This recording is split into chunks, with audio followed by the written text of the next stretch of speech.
देखो ऐसा है, डिस्क्लेमर ये जनहित में जारी, तो कृपया अपने कानों को चरम सुख पहुंचाने के लिए हेडफोन का प्रयोग करें और वीडियो को प्ले करने से पहले आगे पीछे देख ले। सावधान रहे, सतर्क रहे। बाकी हम तो है ही, कोई भी प्रॉब्लम हो तो बताइएगा, चचा हमारे विधायक है, सीधा उठवा लेंगे। तो क्या हाल चाल भाई और उनके बहनों, उम्मीद है तुम सब बढ़िया होगे। स्वागत है तुम लोगों का class 10 science chapter 8 how does organism reproduce के चैप्टर पे। और यार तुम लोगों को तो पता ही हमारे पढ़ने का तरीका क्या है, हमें स्मार्ट वर्क करना ज्यादा पसंद है रादर देन हार्ड वर्क। तो आओ करते चैप्टर को डिकोड ऐसे जैसे हम और लियोनार्डो दा विंची के परप होते। तो लाइफ का शुरुआत होता है आज से 3.5 बिलियन ईयर्स अगो, और तब से लेके आज तक लाइफ एग्जिस्ट कर रहा है। पता है क्यों? क्योंकि हम रिप्रोड्यूस करते हैं, यानी कि हम अपना हूबहू कॉपी बनाते हैं जो कि हमारा जनरेशन को आगे बढ़ा रहा है। बट क्या ये जो कॉपी बन रहा है ये एग्जैक्ट कॉपी होता है? ये एक बड़ा सवाल है। तो देखो, जितने भी लाइफ फॉर्म्स है इस दुनिया के अंदर में, उन सब के अंदर में पाया जाता है एक खास चीज, डीएनए।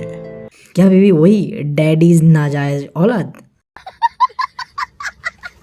अरे यार नहीं, वो नहीं, तूने यार मोमेंटम खराब कर दिया, शांत रहे। अब जो ये डीएनए होता है ना, इसके अंदर में हमारा डिटेल इंफॉर्मेशन छुपा होता है। हमारा रंग कैसा है, हमारा आँख कैसा है, हम कितने लंबे हैं, हम कितने चौड़े हैं, हर चीज़, एवरीथिंग भाई साहब। तो जब हम रिप्रोडक्शन करते हैं तो ये जो डीएनए है ये कॉपी हो जाता है और एक नया जनरेशन का शुरुआत होता है। बट देखो, इतना आसान नहीं है। ये जो कॉपी होता है ये केमिकल प्रोसेस होता है, और केमिकल प्रोसेस यार एग्जैक्ट तो नहीं होता है, कहीं ना कहीं गलती होता है। और इसी गलती के कारण जितने भी लाइफ फॉर्म्स है उनके अंदर आता है वेरिएशन, यानी कि थोड़ा बहुत तो बदलाव होता है। हम दिखते तो एक जैसे ही है, बट कुछ ना कुछ चेंजेस होता है, एग्जैक्टली आइडेंटिकल नहीं होते, और इसी चीज़ को हम कहते हैं वेरिएशन। अब तुम्हें लग रहा होगा ये तो गलत है, फिर नहीं यार, इसे तुम वरदान कह सकते हो। ये जो 3.5 बिलियन ईयर्स से लेके आज तक लाइफ फॉर्म अर्थ के अंदर में एग्जिस्ट कर रहा है, ये बस एक वरदान के कारण है, डीएनए में वेरिएशन के कारण। अब जैसा मैंने तुम लोगों को बताया, ये जो स्पीसीज हजारों सालों से सर्वाइव कर पा रहे, ये सिर्फ और सिर्फ वेरिएशन के कारण। हम क्या कर पा रहे, चेंजिंग एनवायरनमेंट को अडेप्ट कर पा रहे हैं। साथ ही साथ ये इवोल्यूशन जो होता है ये भी पॉसिबल हो पा रहा है वेरिएशन की वजह से। अब तुम्हें इतना तो पता चल ही गया होगा कि रिप्रोडक्शन हमारे लिए वरदान के समान है। तो ये दो तरीके का होता है, सेक्सुअल और एसेक्सुअल रिप्रोडक्शन। एसेक्सुअल के अंदर में सिंगल पेरेंट्स का इन्वॉल्वमेंट होता है, और सेक्सुअल रिप्रोडक्शन में दो पेरेंट्स का इन्वॉल्वमेंट होता है, क्योंकि यार यहाँ सेक्स इन्वॉल्वमेंट होता है, समझ रहे हो बात तुम। और जब सेक्स हो रहा होगा तो एनर्जी भी चाहिए होगा, ऑब्वियस सा बात है। मेहनत करते हैं हम भाई साहब, जब मेहनत करते हैं तो इसका फल भी मिलता है हमें वेरिएशन के रूप में, और ये वेरिएशन ही हमें मदद करता है एवोल्यूशन करने में। और एवोल्यूशन की वजह से ही हम चेंजिंग एनवायरनमेंट को अडॉप्ट कर पाते हैं। और जो एग्जाम्पल है सेक्सुअल रिप्रोडक्शन का वो है ह्यूमंस, और वहीं पे एसेक्सुअल रिप्रोडक्शन पे एनर्जी और टाइम दोनों ही कम चाहिए होता है। अब जब मेहनत कम करेंगे यार तो उन्हें उसका फल भी कम मिलेगा। तो यार इनका वेरिएशन ना के बराबर होता है, और इवोल्यूशन का बात तो भूल ही जाओ भाई। अब इससे बुरा चीज़ क्या है, जब भी इन्वायरमेंट में कोई चेंजेस होगा तो इससे सबसे ज़्यादा इफेक्ट इन्हीं को पड़ेगा, और इनका जो एग्जाम्पल है वो है अमीबा। अब मुझे पता है तुम लोग यार सोच रहे होगे कि मैं कब आऊँगा सेक्सुअल रिप्रोडक्शन के अंदर। तो देखो, मैं तुम लोगों का अरमानों पे पानी नहीं फेंकना चाहता। ये वो चैप्टर है जो हर बच्चे का अरमान है, और मैं उसे तोड़ना नहीं चाहता। बट तुम्हें थोड़ा इंतज़ार करना पड़ेगा भाई, क्योंकि यार सेक्सुअल रिप्रोडक्शन से पहले एसेक्सुअल रिप्रोडक्शन है। एहे, रहा नहीं जाता, तड़प ही ऐसी है ना। तो आओ देखते हैं एसेक्सुअल रिप्रोडक्शन कितने तरीके का होता है। बट एक मिनट रुक जाओ। एसेक्सुअल रिप्रोडक्शन नाम से समझ आ रहा है, ए मतलब खुद से प्रोड्यूस करते हैं। अच्छा बेबी, तुम्हारे कहने का क्या मतलब है? ये लोग आत्मनिर्भर होते हैं। अच्छा, हम समझ गए। बड़ा हरामी हो बेटा। तो जो पहला होता है वो है फ्यूजन, जो कि दो तरीके का होता है, बाइनरी फ्यूजन और मल्टीपल फ्यूजन। बाइनरी फ्यूजन में सेल से रिप्रोड्यूस होकर दो टुकड़ों में बंटता है, और वही मल्टीपल फ्यूजन्स में रिप्रोडक्शन होने के बाद यार चित्तर बित्तर हो जाता है, इतने टुकड़े कि तुम गिन नहीं पाओगे। और जो एग्जाम्पल है अमीबा, लिस्मेनिया एंड प्लाज्मोडियम। नाम थोड़ा डिफिकल्ट है बट तुम्हें याद करना ही पड़ेगा क्योंकि ऑप्शन है नहीं। इसके बाद यार फ्रेगमेंटेशन। यहाँ यार क्या होता है, ऑर्गेनिज्म टूटता है छोटे छोटे हिस्सों में, फिर ये जो छोटे छोटे हिस्से हैं ये एक नया ऑर्गेनिजम्स का रूप लेता है, और इसका जो एग्जाम्पल है वो है स्पाइरोगायरा। इसके बाद यार रीजनरेशन। देखो कुछ ऑर्गेनिज्म इतने अनोखे होते हैं कि यार उनका अगर कोई हिस्सा टूट जाए ना उनसे, तो वो जो हिस्सा है वो एक नया ऑर्गेनिज्म ही बन जाता है। जैसे यार तुमने वैनम देखा है ना, वहाँ क्या होता है, वैनम का कोई हिस्सा टूट गया फिर उसी से एक अलग ही कुछ बन जाएगा। बट एग्जाम में यार वैनम लिख के मत आना, तुम लिखना यार प्लेनेरिया एंड हाइड्रा। ये दो ऐसे ऑर्गेनिजम्स हैं, इनका यार कोई हिस्सा टूट गया ना तो उसी से एक नया ऑर्गेनिज्म जन्म लेगा। फिर इसके बाद है यार बर्डिंग। यहाँ क्या होता है, ऑर्गेनिजम्स के अंदर में एक बर्ड डेवलप होता है। अब मतलब बर्ड यार समझ लो यार थोड़ा कुंडी सा निकलेगा सर के बाहर से, जैसे यार टॉम एंड जेरी में होता है ना यार, सर के ऊपर से निकलता है, ऐसा ही कुछ। और यार समय के साथ ये जो बर्ड होता है ये मैच्योर होता है। मैच्योर होने के बाद ये टूट के एक नया ऑर्गेनिज्म बन जाता है, और जो इसका एग्जाम्पल है वो है हाइड्रा और यीस्ट। उसके बाद है यार स्पोर फॉर्मेशन, जो कि एक खास तरह के फंगी में देखा जाता है, जिसे हम कहते हैं राइजोबस, जो कि दिखने में कुछ ऐसा होता है। अब तुम अगर देख पा रहे हो ध्यान से, इसके ऊपर में एक स्ट्रक्चर बना हुआ है गोल गोल सा, जिसे हम कहते हैं स्पोरेंजिया। अब इस स्पोरेंजिया के अंदर में पाया जाता है बहुत ही छोटा छोटा स्पोर, हजारों के क्वांटिटी पे। तो जब भी इन स्पोर्स को मिलता है एक सूटेबल कंडीशन, तो ये स्पोरेंजिया से अलग हो जाता है और एक नया राइजोबस फॉर्म करता है, और इसी को कहते हैं हम स्पोर फॉर्मेशन। अब आखिरी बचा हुआ है एसेक्सुअल रिप्रोडक्शन का टाइप, जो कि है वेजिटेटिव प्रोपगेशन। अब तुम मुझे बताओ, आज तक तुमने प्लांट को कैसे ग्रो होते हुए देखा है? उसके सीड से ना, यही होता ना नॉर्मल प्रोसेस। बट क्या हो अगर मैं तुम्हें कहूँ इसके अलावा भी कई सारे प्रोसेसेस हैं, और इन सारे प्रोसेस को कंबाइन करके हम कहते हैं वेजिटेटिव प्रोपगेशन, जो कि यार दो तरीके का होता है, नेचुरल और आर्टिफिशियल। नेचुरल में हम जैसे कि रूट से स्वीट पोटैटो उगाते हैं, स्टीम से पोटैटो उगाते हैं, और सबसे शॉकिंग बात तो ये है कि हम लीफ से भी उगाते हैं। एक खास तरह का प्लांट होता है जिसे हम कहते हैं ब्रायोफिलम। नाम बहुत ही अजीब है, ब्रायोफिलम। इसके बाद है यार आर्टिफिशियल तरीका, जिसके अंदर पहला है कटिंग। अब यार तुमने रोज़ देखा होगा, जिसका इस्तेमाल हम कहाँ करते हैं, वैलेंटाइंस डे को आई गेस। हाँ, बट ये चीज़ मैं तुम्हें क्यों बता रहा हूँ, मैं तो सिंगल हूँ। हाँ, मैं तो सिंगल हूँ, मेरे मम्मी पापा मुझे सिंगल पैदा किए। हाँ, मैं अपने मम्मी पापा के साथ खुश तो हूँ, बट यार मुझे सिंगल नहीं रहना। बात समझ रहे हो? चलो यार बकचोदी बहुत हो गई, आगे बढ़ते हैं। तो ये जो मेथड है कटिंग, इसके अंदर में हम क्या करते हैं, प्लांट का कोई हिस्सा को हम काटते हैं। जैसे कि मान लो रोज़, जिसका डाली को मैंने काट दिया, और फिर मैं अगर इसे ऐसे ही गाड़ के रख दूँ ना ज़मीन पे, तो ये एक नया प्लांट पे ग्रो होगा। तो इसी को कहता है कटिंग। फिर है ग्राफ्टिंग। अब यार इसमें क्या होता है, दो अलग अलग प्लांट को एक साथ जोड़ा जाता है बिल्कुल शार्प एंगल से, ठीक है, जो कि तुम यहाँ देख पा रहे हो। फिर इन्हें बांध के कुछ दिनों के लिए छोड़ दिया जाता है, फिर ये कंबाइन होके एक ही प्लांट बन जाता है। अब इसका इस्तेमाल हम क्यों करते हैं मैं थोड़ी देर में तुम्हें बताऊंगा, अभी के लिए ठंड पाओ। और आखिरी है लेयरिंग। अब तुमने जैस्मिन का प्लांट तो देखा ही होगा, पता है तुम्हें, उनका डाली इतना लंबा होता है कि यार ज़मीन के नीचे तक धंस जाता है। तो अगर इन डाली को ग्राउंड के अंदर में डाल दो ना, तो इससे यार रूट डेवलप्ड होगा, और फिर तुम आगे वाले हिस्से को काट दो, जो पीछे वाला हिस्सा है, इससे एक नया जैस्मिन का प्लांट डेवलप्ड होगा, और इसी को कहते हैं हम लेयरिंग। फिर यार एक चीज़ जो कि हमारे CBSE वाले चच्चा पूछ देते हैं हमसे, एडवांटेज और डिसएडवांटेजेस ऑफ वेजिटेटिव प्रोपगेशन। तो देख लेते हैं एक बार।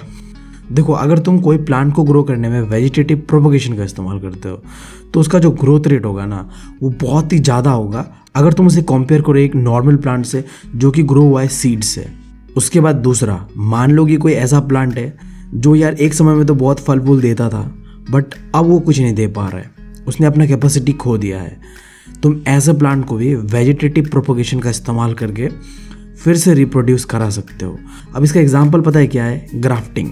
देखो, हमने ग्राफ्टिंग में क्या किया था, हमने दो अलग अलग प्लांट को लेके चिपका दिया और फिर कई समय के लिए बांध के रख दिया। तो यहाँ में भी बिल्कुल ऐसा ही है, दो प्लांट लेंगे, एक प्लांट जो कि बहुत अच्छा प्रोडक्टिविटी दिखा रहा है, और दूसरा जो पुराना वाला जो नीचे रहेगा, जो जिसने अपना प्रोडक्टिविटी खो दिया है।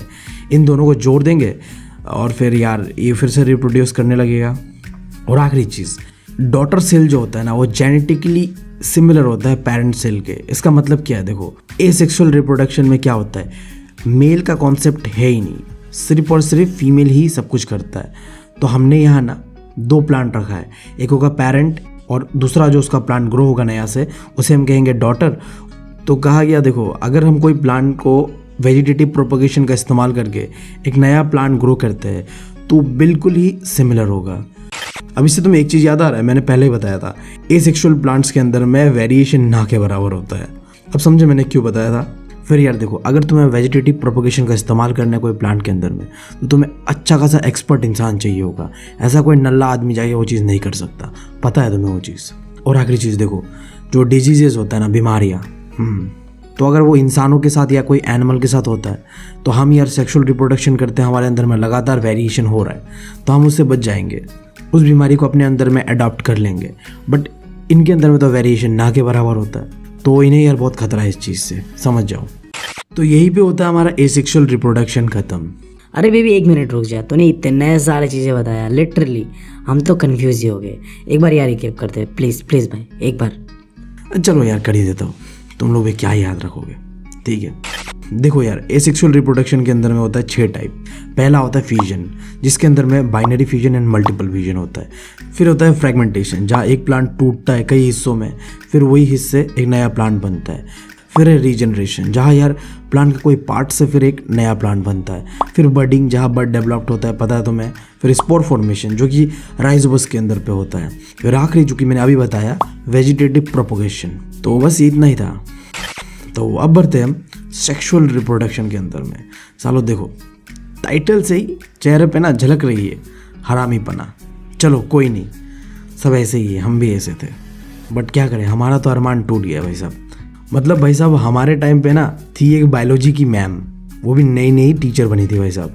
लगा था यार काफ़ी अरमानों को पूरा करेगी, बट यार क्या करें, हमारे कुछ हरामी बैक बेंचर इतने हरामी थे, इतने कि ऐसे ऐसे क्वेश्चन पूछ दिया ना, उन्होंने क्लास लेने से ही मना कर दिया लिटरली। फिर आया एक सरूसा केमिस्ट्री सर, उन्होंने ही लिया। भाई साहब मत पूछो, आगे मत पूछो, वो डरावने दिनों को मैं याद नहीं करना चाहता भाई साहब। बढ़ते आगे बढ़ते। तो चलो अब हम बढ़ते हैं सेक्सुअल रिप्रोडक्शन पे, जहाँ हम पढ़ेंगे प्लांट और ह्यूमंस का रिप्रोडक्शन।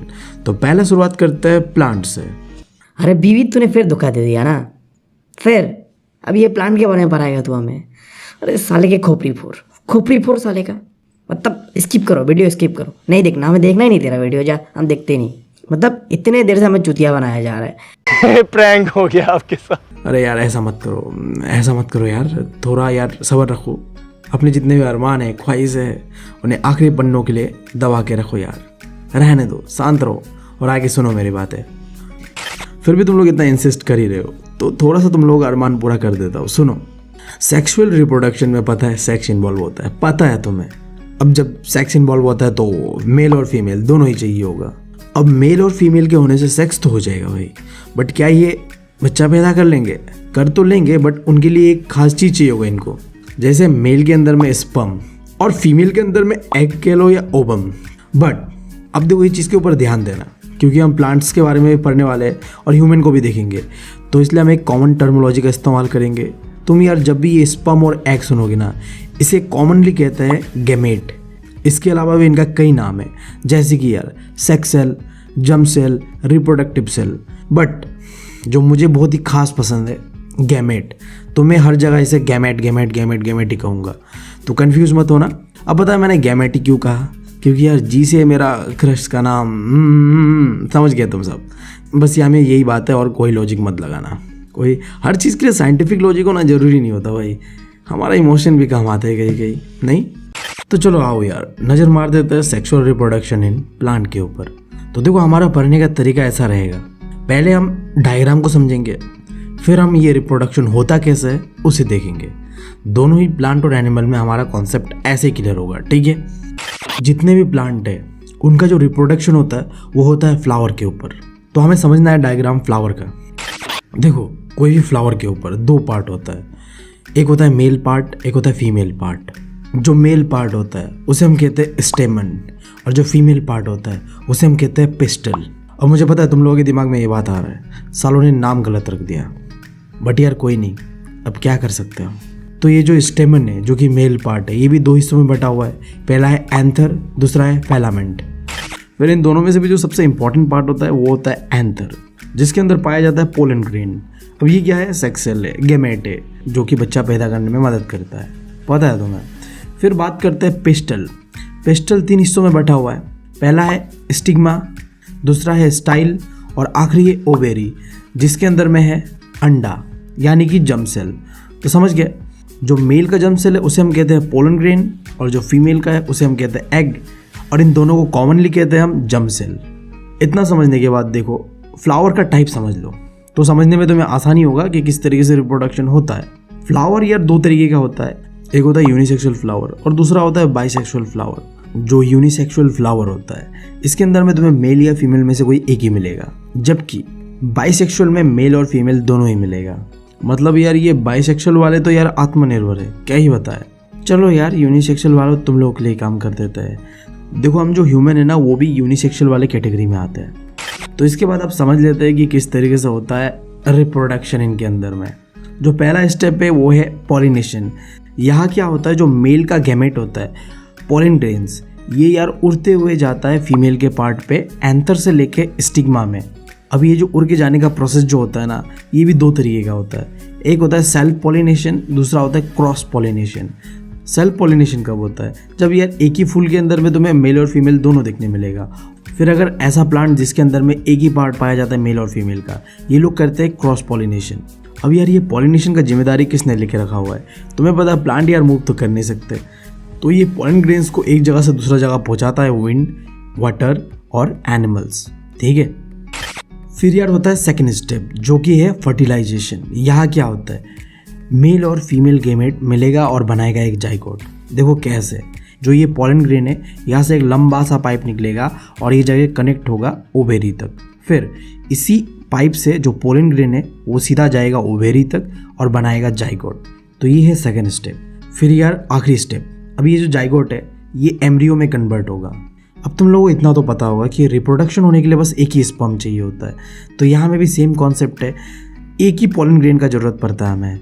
तो वो लेने के बाद ये जो एम्ब्रियो है इसे प्रोटेक्ट करने के लिए, तो इस एम्ब्रियो को प्रोटेक्ट करने के लिए कि और नया स्पर्म ना आ जाए, बस हमें इतना ही चाहिए था भाई साहब। इसे प्रोटेक्ट करने के लिए हम क्या करेंगे, एक स्ट्रक्चर होगा जिसे हम कहेंगे ओव्यूल। ये जो है सीड के रूप में कन्वर्ट होगा और जो बाहर वाला स्ट्रक्चर है ओवरी, ये एक फल बन जाएगा, फ्रूट। समझ गए आप, जो तुम फल देखते हो दिमाग लगा लो, ऊपर से एक फल होगा, उसके अंदर में होगा सीड और उसके अंदर में छुपा होगा एम्ब्रियो, ठीक है। तो ये था पूरा प्रोसेस। फिर देखो जब वो फ्लावर पूरा मैच्योर हो जाएगा, फिर एक समय के बाद ये टूट के गिर जाएगा ज़मीन पे। ज़मीन में गिरने के बाद ये जो सीड होगा इससे एक नया प्लांट डेवलप्ड होगा और इसी प्रोसेस को कहता है जर्मिनेशन। अब तुम लोग में से कुछ हो गए मेरे तरह जो यार क्लास के अंदर सस्ते से करके बैठे हुए हैं और इन्हें समझ ही नहीं आ रहा ये जाइगोट एम्ब्रियो है क्या। पता है मैं किन का बात कर रहा हूँ, बैक बेंचर्स, ऑब्वियस सा बात है। तो देखो मेरे भाइयों, जब स्पर्म मेल और फीमेल का मिलता है ना तब बनता है जाइगोट और फिर ये जाइगोट कन्वर्ट होता है एम्ब्रियो में। अब यहाँ देखो एक कैच है, फर्टिलाइजेशन के बाद प्लांट्स और ह्यूमंस का जो प्रोसेस है वो अलग अलग तरीके का हो जाता है। फिर जैसे कि यार प्लांट्स के अंदर में जाइगोट से बस एम्ब्रियो बनता है, बट ह्यूमंस के अंदर में जाइगोट से एम्ब्रियो बनता है, फिर बनता है फीटस और फीटस के बाद बच्चा पैदा हो जाता है और इस पीरियड को कहते हैं गेस्टेशन। बट प्लांट के अंदर में सिर्फ और सिर्फ जाइगोट के बाद एम्ब्रियो बनता है। तो कॉन्सेप्ट क्लियर है आई गेस, आगे बढ़ते हैं अब। चलो फिर इसके बाद हम आ चुके हैं रिप्रोडक्शन इन ह्यूमंस के अंदर। अब देखो ह्यूमन का रिप्रोडक्शन में पता है तुम्हें मेल और फीमेल इन्वॉल्व होता है। तो जो मेल का जर्म सेल होता है ना उसे हम कहते हैं स्पर्म और जो फीमेल का जर्म सेल होता है उसे हम कहते हैं ओवम या फिर कभी कभी तो एग भी कहते हैं। उसके बाद एक कॉन्सेप्ट आता है प्यूबर्टी। अब ऐसा तो बिल्कुल नहीं है कि हम अपने गली मोहल्ले के जो बालक लोग होते हैं ना उनसे ही सेक्स करा के बच्चा पैदा कर सकते हैं, ऐसा नहीं होता है। एक सेक्स मेच्योरिटी का समय होता है जहाँ में तुम सेक्सुअली मेच्योर हो रहे होते हो, उस पीरियड को कहते हैं प्यूबर्टी। अब ये कौन सा समय होता है, ये 11 से लेके 18 ईयर्स तक के बीच का समय होता है। अब तुम्हारा जो उम्र है ना वो ये प्यूबर्टी वाला ही आता है, क्योंकि 18 के बाद तो लोग एडल्ट हो जाते हैं और उससे पहले रहते हैं बच्चे, और जो ये बीच का समय इसे कहते हैं प्यूबर्टी का समय, ठीक है। तो ये तो था कुछ ज्ञानी बाबा वाली बात है। अब काम की बात कर लेते हैं, मेल रिप्रोडक्टिव ऑर्गन को समझते हैं। तरीका वही रहेगा, पहले डायग्राम फिर एक्सप्लेनेशन, ठीक है। तो देखो जो मेल का पार्ट है ना उसमें सबसे इंपॉर्टेंट पार्ट है जहाँ स्पर्म प्रोड्यूस होता है, यानी कि टेस्टिस। अब इस टेस्टिस के अंदर में स्पर्म के अलावा एक हार्मोन रिलीज होता है जिसे हम कहते हैं टेस्टोस्टेरोन। अब ये क्या है, जो लड़कों के अंदर में मूछ, दाढ़ी, समझ रहे हो ना, जो मैन लाइक कैरेक्टर होता है उसे डेवलप करने में मदद करता है। फिर यार देखो ये जो हमारा सबसे नाजुक सा चीज़ होता है ना टेस्टिस, ये रहता है बदन का बाहर। तो भाई साहब इन्हें प्रोटेक्ट करने के लिए एक बैग लाइक स्ट्रक्चर होता है जिन्हें हम कहते हैं स्क्रोटम। अब तुम पूछोगे यार ये स्क्रोटम और टेस्टिस बाहर क्यों होते हैं, तो देखो हमारा जो बॉडी का टेम्परेचर है ना ये सह नहीं पाएंगे, तो ये बाहर रहता है जहाँ टेम्परेचर कम होता है, समझ गए। तो स्पर्म तो प्रोड्यूस हो गया, बट इसका असली डेस्टिनेशन यहाँ नहीं है, कहीं और है। पता है तुम्हें कहाँ है? चलो तो उस डेस्टिनेशन तक पहुँचने का रास्ता है वास्ट डिफरेंस, जहाँ से स्पर्म निकलता है और जाके ये कनेक्ट होता है फिर यूरिनरी ब्लैडर से, जहाँ से निकलता है फिर हमारा मूत्र। भाई साहब समझ रहे हो तुम बात? और फिर ये दोनों ही पाइप, वास्ट डिफरेंस, जहाँ से स्पर्म निकलता है और जहाँ से पेशाब निकलता है यूरिनरी ब्लैडर, ये कनेक्ट होता है एक सिंगल पाइप से, जिसे हम कहते हैं यूरेथ्रिया। अब ये यूरेथ्रिया पेनिस के अंदर वाला पाइप होता है, जहाँ से पेशाब बाहर निकलता है या फिर स्पर्म भी। देखो एक खास चीज़ है मेल के अंदर कि जो हमारा जो मूत्र और स्पर्म दोनों एक ही जगह से बाहर निकलता है, उसे हम कहते हैं यूरेथ्रिया। बट फीमेल के अंदर में ऐसा नहीं होता है, स्पर्म और यूरिन के लिए अलग अलग होता है। अरे ये सब तो ठीक है बीवी, तो मुझे ये बता, ये स्पर्म चिपचिपा क्यों होता है? उस दिन मेरे हाथ पे लग गया ना, और सूखने के बाद तो भाई साहब निकल ही नहीं रहा था, फिर जाके साबुन से धुलाना पड़ा। साले सुनो सुनो देख यार, ये होता इसलिए क्योंकि हमारे अंदर पाया जाता है सेमिनल वेसिकल और पोस्ट्रेट ग्लैंड। अब देखो होता क्या है, हमारा स्पर्म चिपचिपा नहीं होता है, ठीक है? ये जो चिपचिपा सा चीज़ है ये प्रोड्यूस करता है ये सेमिनल वेसिकल और पोस्ट्रेट ग्लैंड। ये यार स्पर्म को मदद करता है ट्रांसपोर्टेशन में, साथ ही साथ ये उन्हें न्यूट्रिशन भी प्रोवाइड करता है। क्योंकि इतना लंबा जर्नी है भाई साहब, मेहनत बहुत है, चाहिए हमें एनर्जी ड्रिंक जो प्रोवाइड करता है हमें सेमिनल वेसिकल और पोस्ट्रेट ग्लैंड। तो तुम दोनों को यार थैंक यू हमारे तरफ से, अच्छा काम कर रहे हो, कीप इट अप। अब मेल के बाद फीमेल रिप्रोडक्टिव सिस्टम के बारे में समझते हैं। इसमें सबसे पहला है वेजाइना, जहाँ क्या होता है जब हम सेक्स कर रहे होते हैं तो मेल का पेनिस वजाइना तक ही आ पाता है और यहाँ पे अपना स्पर्म छोड़ देता है, और हमारा रोल भाई यही तक लिमिटेड था। देखो जो एक बच्चा पैदा करने का प्रोसेस होता है ना, वहाँ में हम लड़कों का रोल बहुत ही लिमिटेड होता है। जो सबसे डिफिकल्ट पोर्शन होता है वो अब शुरुआत होगा। अब वजाइना में स्पर्म इंसर्ट होने के बाद इसे गुजरना पड़ता है एक गेट से जिसका नाम है कर्वेक्स। अब ये स्पर्म सबसे पहले ये गेटवे को क्रॉस करेगा जो कि है कर्वेक्स, फिर वो पहुंचेगा फीमेल के यूट्रस में। अब देखो मेरे हिसाब से ना ये यूट्रस ही सबसे इंपॉर्टेंट पार्ट है, क्योंकि हम अपना जो 9 महीना होता है ये यहीं पे बिताते हैं। ये क्या होता है, एक इलास्टिक बैग की तरह होता है जो कि बड़ा छोटा हो सकता है। ऑब्वियस सा बात है, हम इतने छोटे से 9 महीना तक उस चीज़ के अंदर में बिताते हैं, तो बहुत फ्लेक्सिबल होता है वो, ठीक है? इसलिए हम उसे कहते हैं ये इलास्टिक बैग लाइक स्ट्रक्चर होता है। अब ये जो पूरा यूट्रस है ये कनेक्टेड है एक पाइप से जिसे हम कहते हैं फेलोपियन ट्यूब, साथ ही साथ इसे हम ओविडक्ट भी कहते हैं। देखो ये दोनों साइड में ये पाइप पाया जाता है, और ये फाइनली ये पाइप जो होता है कनेक्टेड होता है ओवरी से, जहाँ से फीमेल का जो स्पर्म यानी कि तुम कह लो ओवम प्रोड्यूस होता है। अब इसके अलावा 2 फीमेल हार्मोन से रिलीज होता है ओवेरी के अंदर में, पहला है ईस्ट्रोजन और दूसरा है प्रोजेस्टेरॉन। अब ये यार जो फीमेल्स के अंदर में एक फिजिकल चेंजेस होता है ना प्यूबर्टी के टाइम पे, जैसे कि उनका बाल बड़ा होना या फिर ब्रेस्ट बढ़ना, ठीक है? ये जो चीज़ है इन सब में ये दोनों हार्मोन मदद करता है, ठीक है? इन सारी चीज़ों के अलावा यहाँ में तुम्हें कुछ रेड रेड सा दिख रहा है, ये क्या है बताओ तो? प्लेसेंटा। ये बेसिकली यूट्रस के लेयर पे ना एक ब्लड जमा हुआ होता है जो कि मदद करता है न्यूट्रिशन देने में बच्चे को। देखो क्या होता है, बच्चा यार यूट्रस में रहता है और उसे चाहिए न्यूट्रिशन, तो ये न्यूट्रिशन प्लेसेंटा प्रोवाइड करता है। और आगे हम देखेंगे भी कि कैसे प्लेसेंटा के टूटने की वजह से मेंस्ट्रुएशन होता है। अब तुमने डायग्राम तो समझ लिया, आप समझ लो कि इंसानों का फर्टिलाइजेशन होता कैसे है, यानी कि कहूँ तो बच्चे कैसे पैदा होते हैं। सबसे पहले देखो सेक्स करते हैं जहाँ में स्पर्म जो है वजाइना में एंटर होता है, फिर यही स्पर्म ट्रैवल करते हुए पहुँचता है ओविडक्ट यानी कि तुम कह लो फेलोपियन ट्यूब पे, जहाँ इसका इंतज़ार कर रहा होता है फीमेल एग या फिर तुम कह लो ओवम, और यहीं पे होता है फर्टिलाइजेशन और बनता है जाइगोट। फिर ये जो जाइगोट है ना ये एम्ब्रियो में कन्वर्ट होता है और ये इम्प्लांटेड हो जाता है यूट्रस पे। इम्प्लांटेड मतलब समझो यार ये जो यूट्रस है ना यहाँ जाके ये एम्ब्रियो चिपक जाता है, फिर ये एम्ब्रियो ही समय के साथ डेवलप होता है फीटस पे। अब देखो फीटस यार तुम ऐसे समझ लो कि एक बच्चा पैदा होने से पहले का जो फाइनल समय होता है ना, जहाँ तुम्हें उसका बॉडी का पूरा स्ट्रक्चर दिख रहा होता है, उसे हम कहते हैं फीटस। अब ये फीटस से लेके बच्चा पैदा होने तक का जो समय होता है इसे कहते हैं हम गेस्टेशन पीरियड।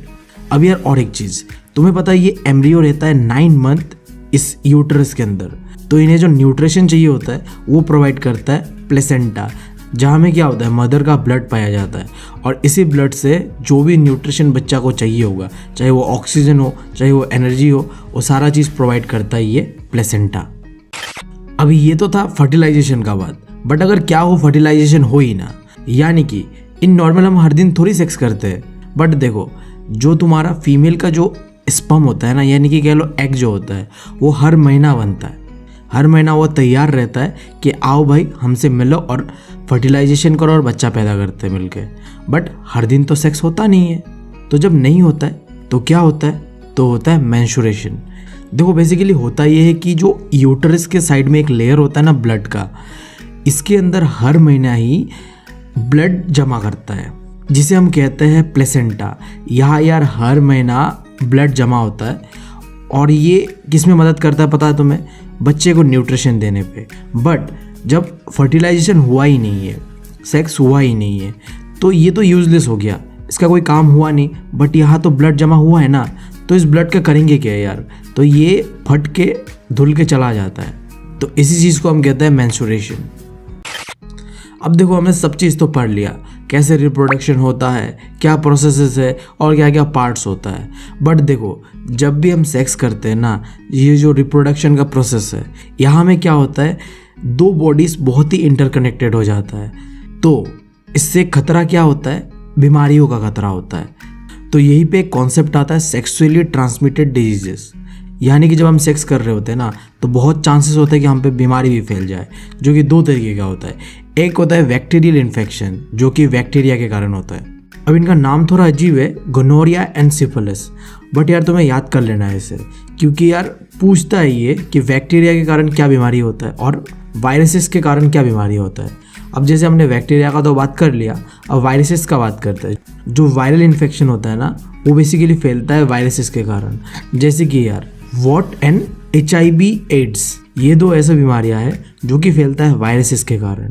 अब यार देखो, अगर तुम्हें इन बीमारियों से बचना है और साथ ही साथ तुम्हें सेक्स भी कंटिन्यू करना है, और सेक्स तो करोगे ही करोगे और तुम्हें बच्चा भी नहीं चाहिए, तो तुम्हें यार कॉन्ट्रासेप्टिव मेथड का इस्तेमाल करना पड़ेगा। यानी कि तुम्हें कुछ ऐसी चीज़ों का इस्तेमाल करना पड़ेगा जिससे कि पेनिस और वजाइना का जो है डायरेक्ट कनेक्शन ना हो, एक कोई बैरियर टाइप का बन जाए, समझ रहे हो? जिसमें पहला तरीका है फिजिकल बैरियर, जहां हम कॉन्डोम का इस्तेमाल करते हैं, ठीक है। दूसरा होता है केमिकल मेथड। ये यार बेसिकली क्या होता है, टेबलेट्स होते हैं जो कि बेसिकली फीमेल्स खाते हैं, जिससे कि उनके अंदर में ना एग्स यानी कि ओवम प्रोड्यूस ही नहीं होता है। अब जब ओवम प्रोड्यूस ही नहीं हुआ तो वो फर्टिलाइज कैसे होगा बताओ? बट एक चीज़ है, यहाँ पे थोड़ा साइड इफेक्ट भी होता है, क्योंकि यार देखो तुम एक नेचुरल चीज़ को आर्टिफिशियली रोक रहे हो, तो ऑब्वियस सा बात है साइड इफेक्ट का खतरा रहता है। इन दोनों के अलावा जो तीसरा मेथड होता है इंट्रा यूट्राइन कॉन्ट्रासेप्टिव डिवाइस, ये बेसिकली एक खास तरह का डिवाइस होता है जो कि स्पेशली लगा जाता है फीमेल्स के अंदर में, ताकि वो ना एग को फर्टिलाइज कर पाए और ना स्पर्म को अपने अंदर ले पाए, ठीक है। कुछ इस तरीके का कॉपर टी कह लो या तुम लूप कह लो, एक डिवाइस फिट कर दिया जाता है फीमेल के जो यूट्रस के अंदर पे, जिससे कि क्या होगा, ये जो फर्टिलाइजेशन का जो प्रोसेस होता है जहाँ फीमेल और मेल गैमेट मिलता है, ये चीज़ हो ही नहीं पाएगा। बट देखो यार यहाँ भी साइड इफेक्ट है, तुम एक डिवाइस को किसी के बदन में फिट कर रहे हो, भाई साहब कोई मामूली चीज़ नहीं है ये, समझ रहे हो? बहुत ही एक अनकंफर्टेबल सा फीलिंग होता है, ठीक है। तो अगर परमानेंट सोल्यूशन का बात करूँ तो ये तीनों ही तरीका सही नहीं है। जो परमानेंट सोल्यूशन के लिए सबसे इंपॉर्टेंट तरीका है वो सर्जिकल मेथड है, जहाँ क्या होता है भाई साहब, मेल के अंदर में जो है ये वास्ट डिफरेंस होता है ना, जहाँ से स्पर्म बाहर निकलता है, इसे ही काट दिया जाता है, और फीमेल के अंदर में ये जो फेलोपियन ट्यूब कह लो या फिर ओविडक्ट, इसे काट दिया जाता है, और इसे ना हमारे भाषा में कहते हैं नसबंदी, समझ गए? अब देखो ये जो नसबंदी है, ये अगर लड़का का हुआ तो इसे बायोलॉजिकली कहते हैं वेसेक्टोमी, और अगर लड़की पे हुआ तो इसे कहते हैं ट्यूबेक्टोमी, ठीक है। बहुत ही नाम अजीब है भाई, टॉमी टॉमी लग रहा है, बट अच्छी बात यह है कि यही था आखिरी टॉपिक इस चैप्टर का। अब हो चुका है पूरा चैप्टर खत्म, तो उम्मीद यही है मेरा कि तुम लोगों का सारा डाउट क्लियर हो गया होगा। कोई भी डाउट रह जाता है तो यार कमेंट में बताओ मुझे। बाकी यार देखो तुमसे बस इतना ही कहना है। बहुत तकलीफ होती है जब आप योग्य हो और लोग आपकी योग्यता ना पहचाने। कर दो यार, तुम्हारे पैसे थोड़ी ना कट रहे हैं।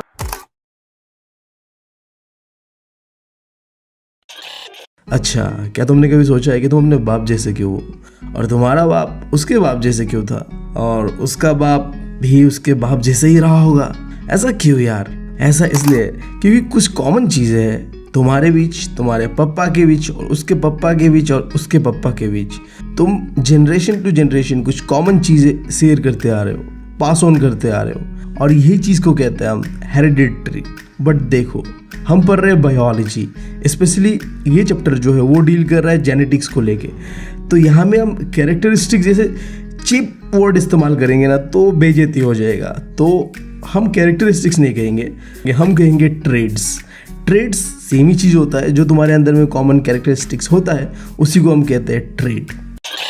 तो देखो, ये जो ट्रेड है ना, ये भी दो तरीके का होता है। कुछ ऐसा ट्रेड होता है, मतलब कुछ ऐसा आदत या कैरेक्टरिस्टिक्स होता है तुम्हारे अंदर जो जेनेटिकली तुम्हारे अंदर मौजूद होता है जनरेशन टू जनरेशन, और कुछ ऐसा ट्रेड होता है जो जनरेशन टू जनरेशन नहीं है, उसे तुमने खुद से डेवलप किया है, जिसे कहते हैं हम एक्वायरिंग ट्रेड।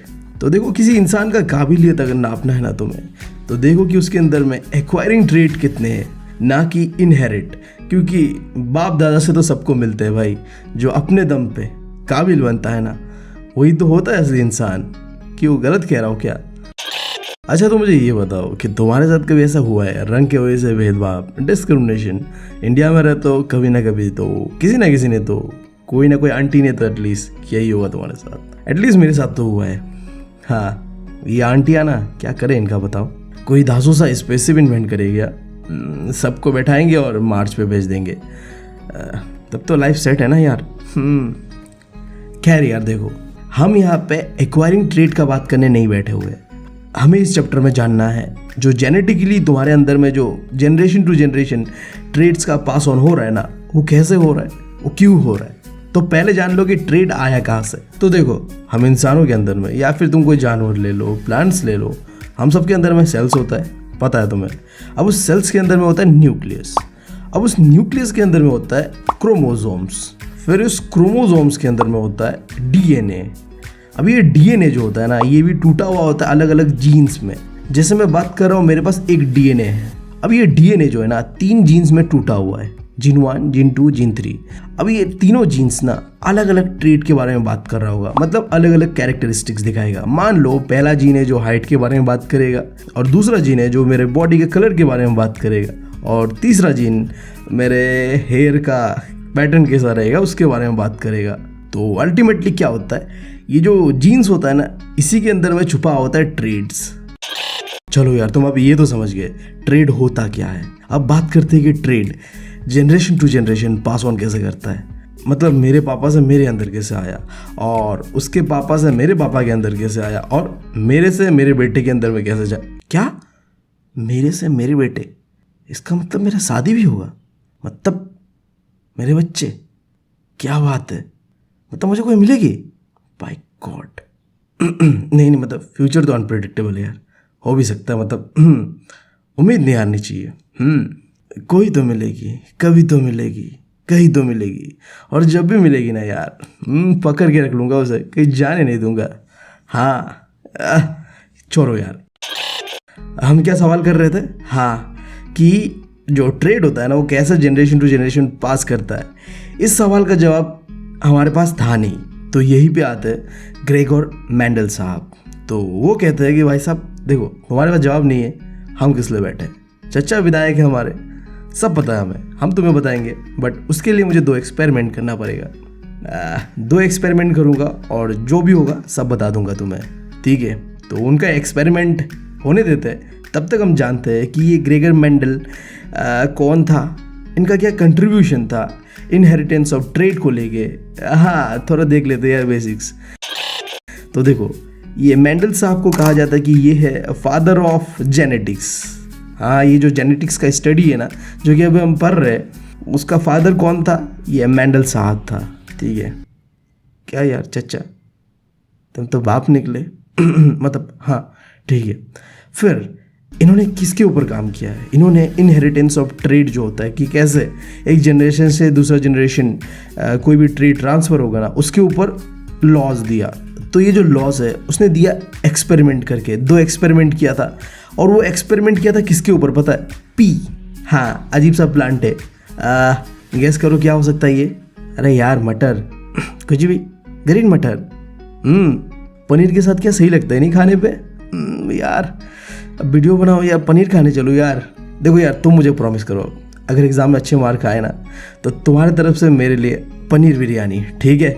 बोलना मत, तो कभी कभी सीबीसी वाले चच्चा ना क्वेश्चन ऐसे पूछते हैं कि बताओ यार, ये मेंडल साहब ने अपने एक्सपेरिमेंट के लिए ये पी प्लांट्स को ही क्यों चुना? कुछ और चुन लेते यार, इतना ज़्यादा प्लांट्स है दुनिया में, हमें ही चुन लेते यार, हम तो इंसान हैं, हमें हमारे ऊपर ही एक्सपेरिमेंट कर लेते। नहीं, इन्हें तो प्लांट्स के ऊपर ही करना था। क्यों? देखो, बहुत ही सिंपल सा एक्सप्लेनेशन दिया उन्होंने। पहला चीज़, इन्हें उगाना आसान रहता है, और दूसरा चीज़, इनका लाइफ साइकिल बहुत ही छोटा रहता है। अब मान लो एक्सपेरिमेंट हमारे ऊपर होता है, तो बेचारा मेंडल साहब कितने साल जीते? 100 साल मान लो, तो कितना जनरेशन्स को स्टडी कर पाता? मुश्किल से 1 या 2।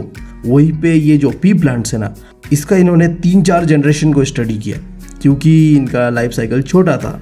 और तीसरा चीज़, इनके अंदर में आसानी से हम क्रॉस पॉलिनेशन करा सकते हैं। मतलब 2 प्लांट लिया, इन दोनों के बीच, हाँ पता है तुम्हें क्या होता है, वो वर्ड का मैं इस्तेमाल नहीं करूँगा। मतलब यार क्या बताऊँ, जो रिप्रोडक्शन वाला चैप्टर था उसे तो यूट्यूब वालों ने डायरेक्ट एज रिस्ट्रिक्ट कर दिया। क्या बताओ यार, अब उस चीज़ों का इस्तेमाल नहीं करूँगा। हाँ, फिर जो है सीड्स का वैरायटी बहुत ज़्यादा अवेलेबल था। और आखिरी चीज़, यहाँ पे 7 पेयर्स ऑफ कॉन्ट्रास्टिंग कैरेक्टरिस्टिक्स है।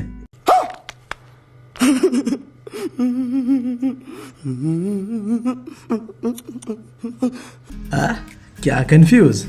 कोई बात नहीं यार, ये टेबल को देखो ध्यान से।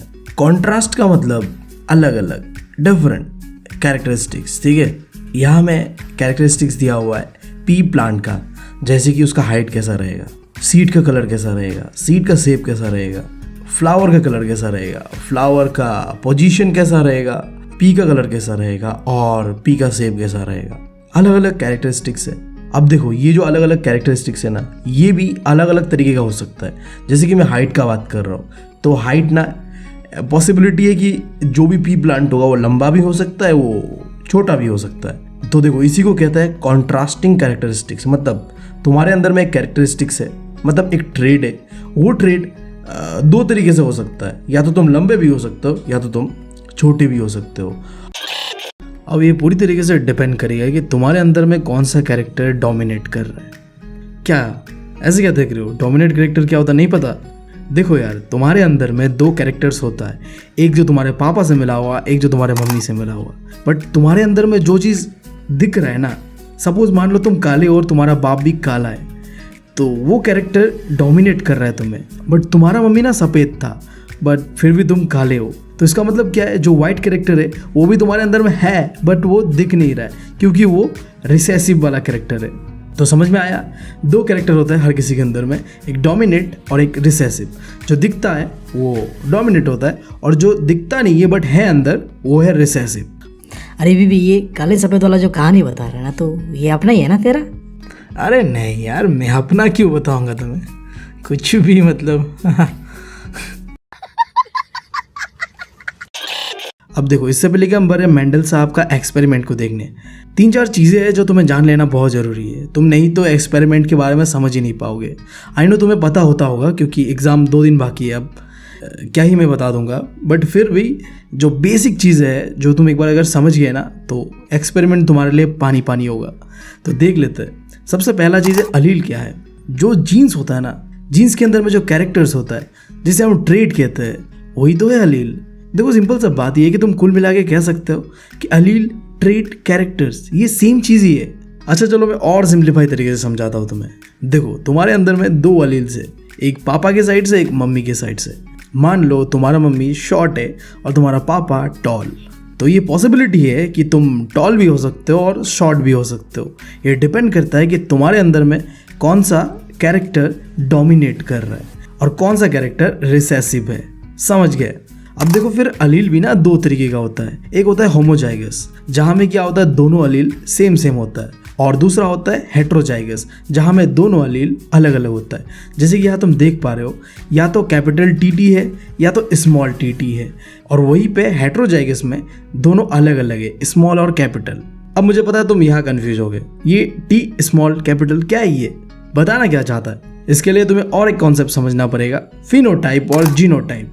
देखो, तुम कैसे दिखते हो, कितने लंबे हो, काले हो, गोरे हो, ये पता करना है तो तुम्हारा फिनोटाइप देखूंगा मैं। और तुम्हारा जेनेटिक्स, जो मैं अभी टी स्मॉल कैपिटल का बात कर रहा था ना, जहाँ तुम्हारा जेनेटिक कोड्स को देखा जाता है, उसे कहता है जीनोटाइप। जहाँ देखो यहाँ में टॉल और शॉर्ट, अगर कोई टॉल है ना तो उसे कैपिटल टी से डिनोट किया जा रहा है, और अगर वो शॉर्ट है तो उसे स्मॉल टी से डिनोट किया जा रहा है। तो आई गेस अब तुम्हारे अंदर में चीज़ें क्लियर है। तो अभी हम बढ़ते हैं मेंडल का पहला एक्सपेरिमेंट, मोनोहाइब्रिड क्रॉस। इसके अंदर में ना एक कैरेक्टर को स्टडी किया गया है, वो है हाइट। मेंडल साहब ने 2 प्लांट लिया और उसके हाइट के ऊपर स्टडी किया। एक था टॉल प्लांट, एक था शॉर्ट प्लांट। यहाँ तुम देख के ही पता कर सक रहे हो, ये जो बाहर से तुम्हें दिख रहा है डायरेक्ट टॉल शॉर्ट, ये क्या है, फिनोटाइप है, मतलब फिजिकल लुक। और इसका जो जेनेटिक कोड है जिसे हम जीनोटाइप कहते हैं वो क्या है, डबल टी जो कि कैपिटल में है और डबल टी जो स्मॉल में है, ये है जीनोटाइप। देखो एग्जाम्पल के साथ भी समझा दिया, अब कंफ्यूज मत होना। देखो अब बहुत सिंपल है, मेंडल साहब ने क्या किया, 2 प्लांट लिया, एक टॉल एक शॉर्ट, दोनों के बीच करा दिया। हाँ वही जो तुम समझ रहे हो। समझ रहे हो, समझ रहे हो आप, समझ रहे हो। उसके बाद उसका जो नेक्स्ट जनरेशन आता है ना, उसके अंदर में उसने देखा कि सारे के सारे प्लांट टॉल है। ऐसा क्यों पता है, क्योंकि जब उसका तुम जेनेटिक कोड को देखोगे ना, यानी कि जीनोटाइप को देखोगे, तो देखो सब में कैपिटल टी पाया जा रहा है। और यहाँ पे मुद्दा ये है कि जो कैपिटल टी है ना, वो क्या है, एक डोमिनेट कैरेक्टर है। तो मैंने क्या बताया था, अगर तुम्हारे पास डोमिनेट और रिसेसिव दोनों कैरेक्टर होगा तो तुम कैसे दिखोगे, जैसा डोमिनेट दिखता है। तो यहाँ में डोमिनेट कौन कर रहा है, टॉल, तो इसलिए सारे के सारे टॉल है। अब पहला जनरेशन को स्टडी करके ये समझ में आ गया कि अच्छा जो डोमिनेट कर रहा है वही फर्स्ट जनरेशन पे दिखेगा। अब इन्होंने इस चीज़ को रोका नहीं, अब सेकंड जनरेशन का स्टडी करना शुरू किया। इसके लिए क्या किया उन्होंने, फर्स्ट जनरेशन का 2 प्लांट को लेके हाँ वही कराया। समझ गए तुम, समझ रहे हो, समझ रहे हो आप, समझ रहे हो। तो जब वो किया ना, तो जो सेकंड जनरेशन आता है उसके अंदर में 3 प्लांट टॉल होता है और 1 प्लांट शॉर्ट होता है। देखो क्यों शॉर्ट होता है, तुम तीनों प्लांट को देखो, यहाँ में एक कैरेक्टर जो कैपिटल टी है वो डोमिनेट कर रहा है, इसीलिए ये तीनों टॉल है। बट आखिरी वाला में ना कोई डोमिनेट कैरेक्टर है ही नहीं, यहाँ में दोनों के दोनों स्मॉल टी है, यानी कि ये रिसेसिव कैरेक्टर्स है, तो इसीलिए ये शॉर्ट है। तो यही है मेंडल का पहला एक्सपेरिमेंट, जहाँ में जो पेरेंट्स से जो फर्स्ट जनरेशन बनता है उसके अंदर में सारे के सारे कैरेक्टर डोमिनेट वाले होते हैं, इसलिए वहाँ सबके सब टॉल होते हैं। और वहीं पे सेकंड जनरेशन पे थोड़ा वेरिएशन देखने मिलता है, क्योंकि वहाँ में कुछ एक ऐसा ब्लंट होगा जहाँ में डोमिनेट नहीं कर रहा होगा कोई कैरेक्टर, तो वहाँ पे वेरिएशन होगा, यानी कि शॉर्ट एंड टॉल का कॉम्बिनेशन होगा। अब देखो यहाँ पे एक क्वेश्चन जो सीबीएसई वाला चच्चा पूछ सकते हैं तुमसे कि ये जो तुमने मोनोहाइब्रिड का एक्सपेरिमेंट किया ना, इसका जीनोटाइप और फिनोटाइपिक रेशियो बताओ। तो देखो बहुत आसान है, तुम्हें पहले ये पता होना चाहिए कि ये जीनो और फिनोटाइप जो निकालेंगे हम, ये सेकंड जनरेशन का ही हमें पूछेगा ज़्यादातर, ठीक है। तो तुम्हें पता है कि सेकंड जनरेशन में 4 प्लांट होता है, 3 टॉल 1 शॉर्ट, तो जो इसका फिनोटाइपिक रेशियो होगा वो होगा 3:1। 3 टॉल है और 1 शॉर्ट है, समझ गए कैसे हुआ। फिर जो इसका जीनोटाइप है वो होगा 1:1, यानी कि एक ऐसा प्लांट होगा जिसके अंदर में दोनों ही कैपिटल है, और 2 ऐसा प्लांट है जहाँ में मिक्स है, कैपिटल टी भी है स्मॉल टी भी है, फिर एक जिसके अंदर में 2 स्मॉल टी है, तो इसलिए 1:1। देखो यहाँ पे दिया भी हुआ है, तुम अगर कंफ्यूज हो तो देख सकते हो। हाँ, तो अब इसके बाद मेंडल का दूसरा एक्सपेरिमेंट डाइहाइब्रिड। इसके अंदर में 2 कैरेक्टर्स को स्टडी किया गया था, पहला सीड का कलर और दूसरा सीड का शेप। कलर के अंदर में 2 कलर, ग्रीन और येलो। यहाँ में देखो याद रखने वाला बात यह है कि येलो कैरेक्टर जो डोमिनेट कर रहा होगा और ग्रीन कैरेक्टर रिसेसिव में होगा, और जो रिसेसिव होता है उसे हम स्मॉल लेटर से देते हैं, ये तो पता ही है तुम्हें। और सीड का बात करें तो वहाँ होगा रिंकल और राउंड। तो यहाँ में भी जो याद करने वाला बात है कि राउंड शेप डोमिनेट करेगा और रिंकल शेप रिसेसिव होगा। तो चलो अब ये एक्सपेरिमेंट करने के लिए भी हम कार्यक्रम करते हैं जो हमने फर्स्ट एक्सपेरिमेंट में किया था, यानी कि इन दोनों के बीच हम वो करवाएंगे यार, समझ जाओ। तो तुम्हारे पास यहाँ 2 सीड्स है, एक है जो कि राउंड तो है बट वो ग्रीन है, यानी कि एक कैरेक्टर डोमिनेट वाला है और एक रिसेसिव वाला है, और दूसरा सीड जो देखने में रिंकल है और कलर जो है येलो है, यहाँ में भी एक कैरेक्टर डोमिनेट है और एक कैरेक्टर रिसेसिव है। तो कार्यक्रम करवाने के लिए क्या चाहिए, गेमेट यानी स्पर्म। हाँ, तो दोनों ही कैरेक्टर से एक एक स्पर्म आएगा, जैसे फर्स्ट वाले से आएगा कैपिटल आर और स्मॉल वाई, और सेकेंड वाले से आएगा स्मॉल आर और कैपिटल वाई, और इन दोनों को मिलके होगा फर्स्ट जनरेशन। अब फर्स्ट जनरेशन देखने में होगा कैसा, येलो और राउंड। तुम पूछोगे क्यों, जबकि इसका जो पेरेंट्स था वो तो दोनों था ना, राउंड भी था, रिंकल भी था, येलो भी था, ग्रीन भी था। ऐसा क्यों? देखो ऐसा इसलिए मैंने बताया, फर्स्ट जनरेशन पे हमेशा ही जो डोमिनेट है वही रहेगा। तो डोमिनेट कौन सा कर रहा है, राउंड डोमिनेट करता है, और कलर में कौन सा डोमिनेट करता है, येलो डोमिनेट करता है। तो इसके वजह से ये राउंड है और येलो है। अब पहला जनरेशन तो हमें मिल चुका था, बट इससे हमारे मेंडल साहब को सुकून तो नहीं मिलेगा। उन्हें तो बायोलॉजी का फुल मजा लेना है। मतलब भाई साहब, बायोलॉजी का सही उपयोग करना तो कोई इनसे सीखे। तो चलो आओ सेकंड जनरेशन भी निकालते हैं, ये जो फर्स्ट जनरेशन है उन दोनों के बीच करवा के। सही है मेंडल साहब, बहुत अच्छा। कैसी अपमानजनक बातें कर रहा है लड़का, ये अश्लील है ये लोना। तो यहाँ पे हमने लिया 2 सीड फर्स्ट जनरेशन वाले। अब जब इन दोनों के बीच हम करवाएंगे ना, तो यहाँ पे दोनों सीड के बीच इस सीड का 4 पॉसिबिलिटीज बन सकता है और इस सीड का भी 4 पॉसिबिलिटीज बन सकता है। ये मैं क्या बता रहा हूँ, पॉसिबिलिटीज क्या है ये? देखो तुम्हें पता है यहाँ पे एक सीड के अंदर में 2 कैरेक्टर्स है, एक शेप वाला एक कलर वाला। तो दोनों कैरेक्टर्स में से हर एक कैरेक्टर अपना एक एक गेमेट यानी स्पर्म देगा। अब सवाल उठता है कि कौन सा स्पर्म यानी कि कौन सा गेमेट देगा, और वो गेमेट कलर वाला कैसा होगा और शेप वाला कैसा होगा, ये चीज़ों को जानना है हमें अभी। तो यहाँ पे इस सीट का 4 पॉसिबिलिटीज होगा और इस सीट का भी 4 पॉसिबिलिटीज होगा, जो कि मैंने यहाँ दे दिया है। देखो मैं पहला वाला बता रहा हूँ तुम्हें, दोनों का सेम ही रहेगा, एक जान लो बराबर है। या तो देखो दोनों ही डोमिनेट वाला होगा, यानी कि जो शेप वाला होगा वो भी राउंड आएगा और जो कलर होगा वो भी येलो आएगा। या फिर दूसरा पॉसिबिलिटी ये हो सकता है कि कोई एक डोमिनेट वाला हो, जैसे कि यहाँ देखो आर जो है वो डोमिनेट वाला है जो कि एक है, और वाई जो है डोमिनेट वाला नहीं, ये रिसेसिव वाला है। फिर तीसरा नंबर पे देखो यहाँ पे वाई जो है वो डोमिनेट वाला है, और आखिरी पॉसिबिलिटी ये बन सकता है कि दोनों के दोनों ही रिसेसिव हो। तो जो इस सीड में बना हुआ है ऑब्वियस सा बात है इधर भी ऐसा ही बनेगा। तो अब इन 4 और 4 8 पॉसिबिलिटीज को हमें क्या करना पता है, कंबाइन करके सीड्स बनाना है। ठीक है, तो 4 और 4 8 पॉसिबिलिटीज से जो सीड बनेगा वो बनेगा टोटल 16 सीड्स। मतलब देखो मैं कहना ये चाह रहा हूँ, जो ये 4 और 4 8 पॉसिबिलिटीज जब मिलेगा ना, तो इससे 16 तरीके का सीड्स बन सकता है। मतलब अलग अलग कॉम्बिनेशन, समझ रहे हो बात? जैसे कि जो हमने मोनो हाइब्रिड में देखा था कि जो सेकंड जनरेशन में सिर्फ 4 बना था, बट यहाँ पे 16 बनेगा।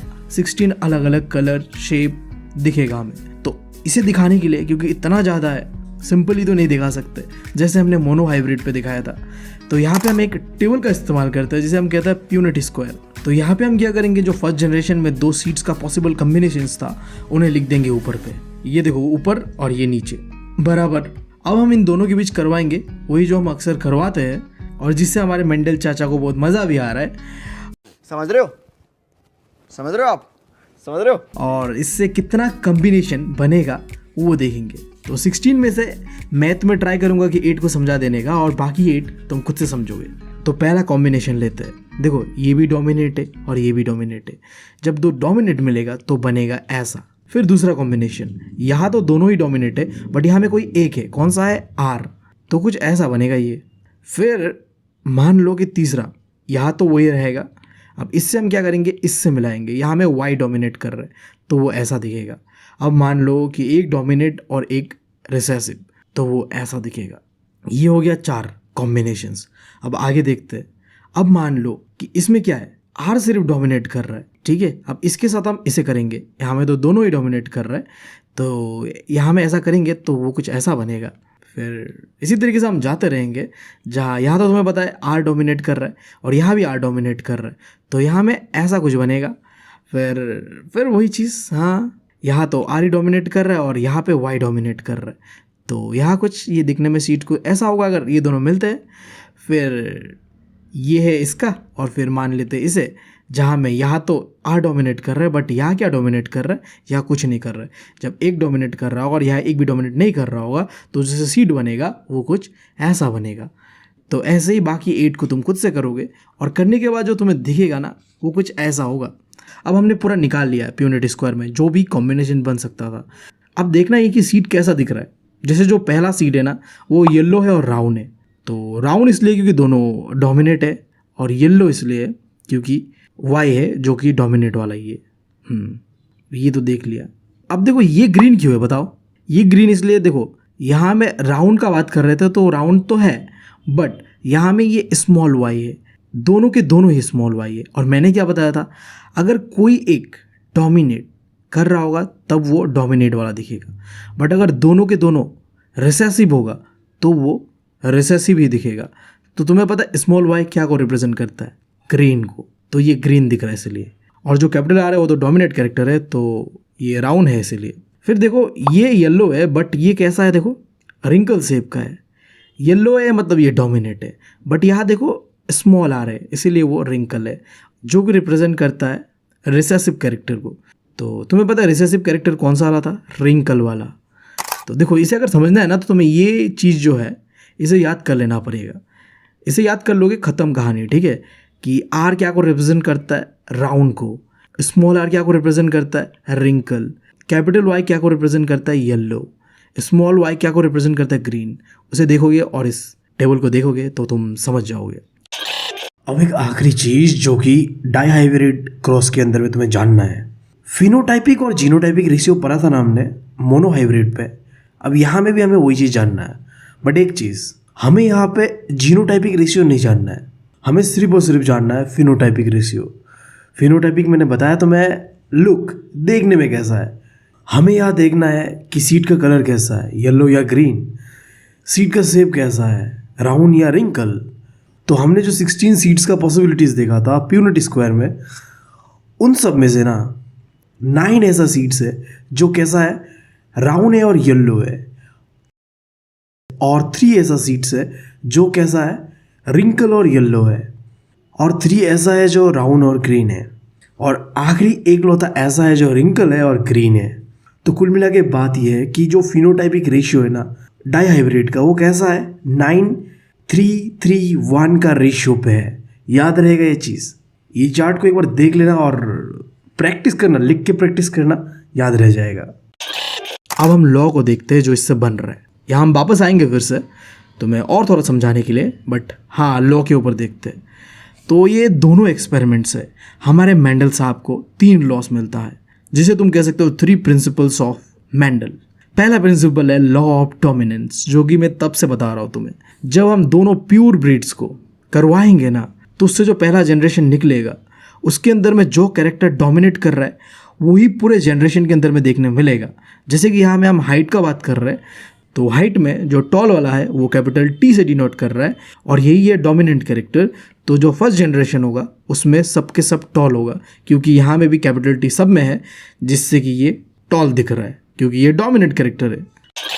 फिर दूसरा लॉ ऑफ सेग्रीगेशन।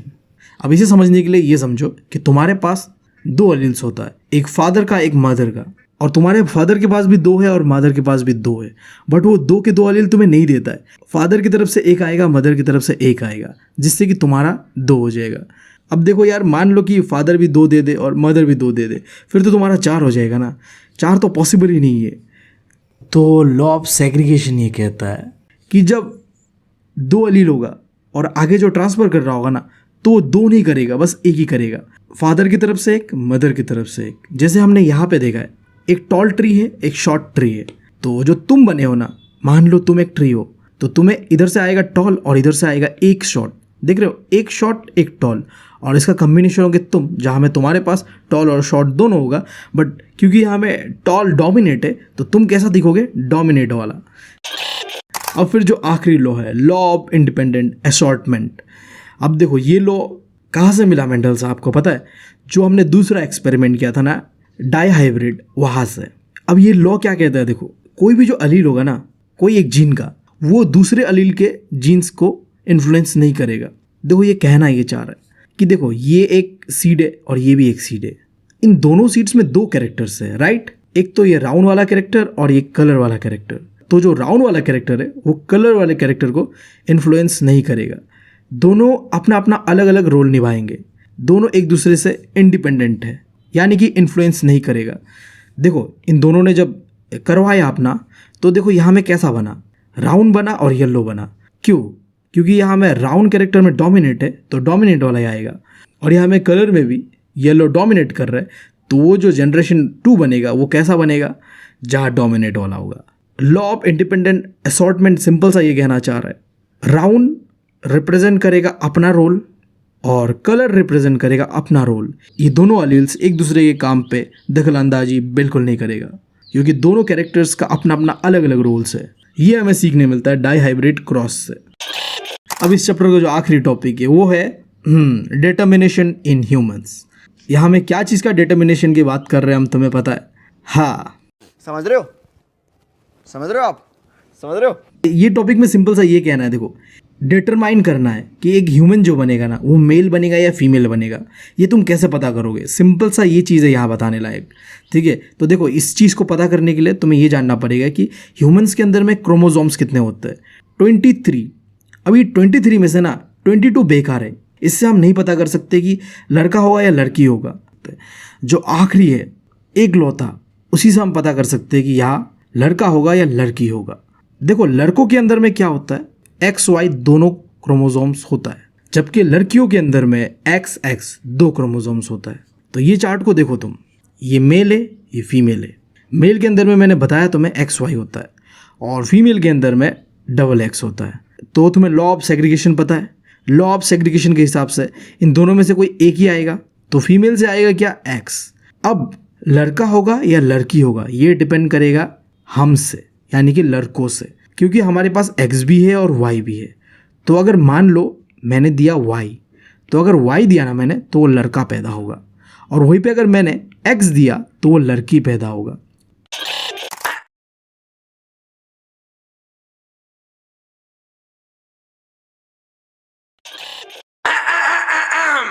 हम सबके लाइफ में एक ऐसा दोस्त जरूर होता है जो किसी भी चीज़ का जुगाड़ करके दे सकता है, क्योंकि उसके पास पैसा बहुत है, अमीर बाप का बिगड़ा हुआ लौंडा है।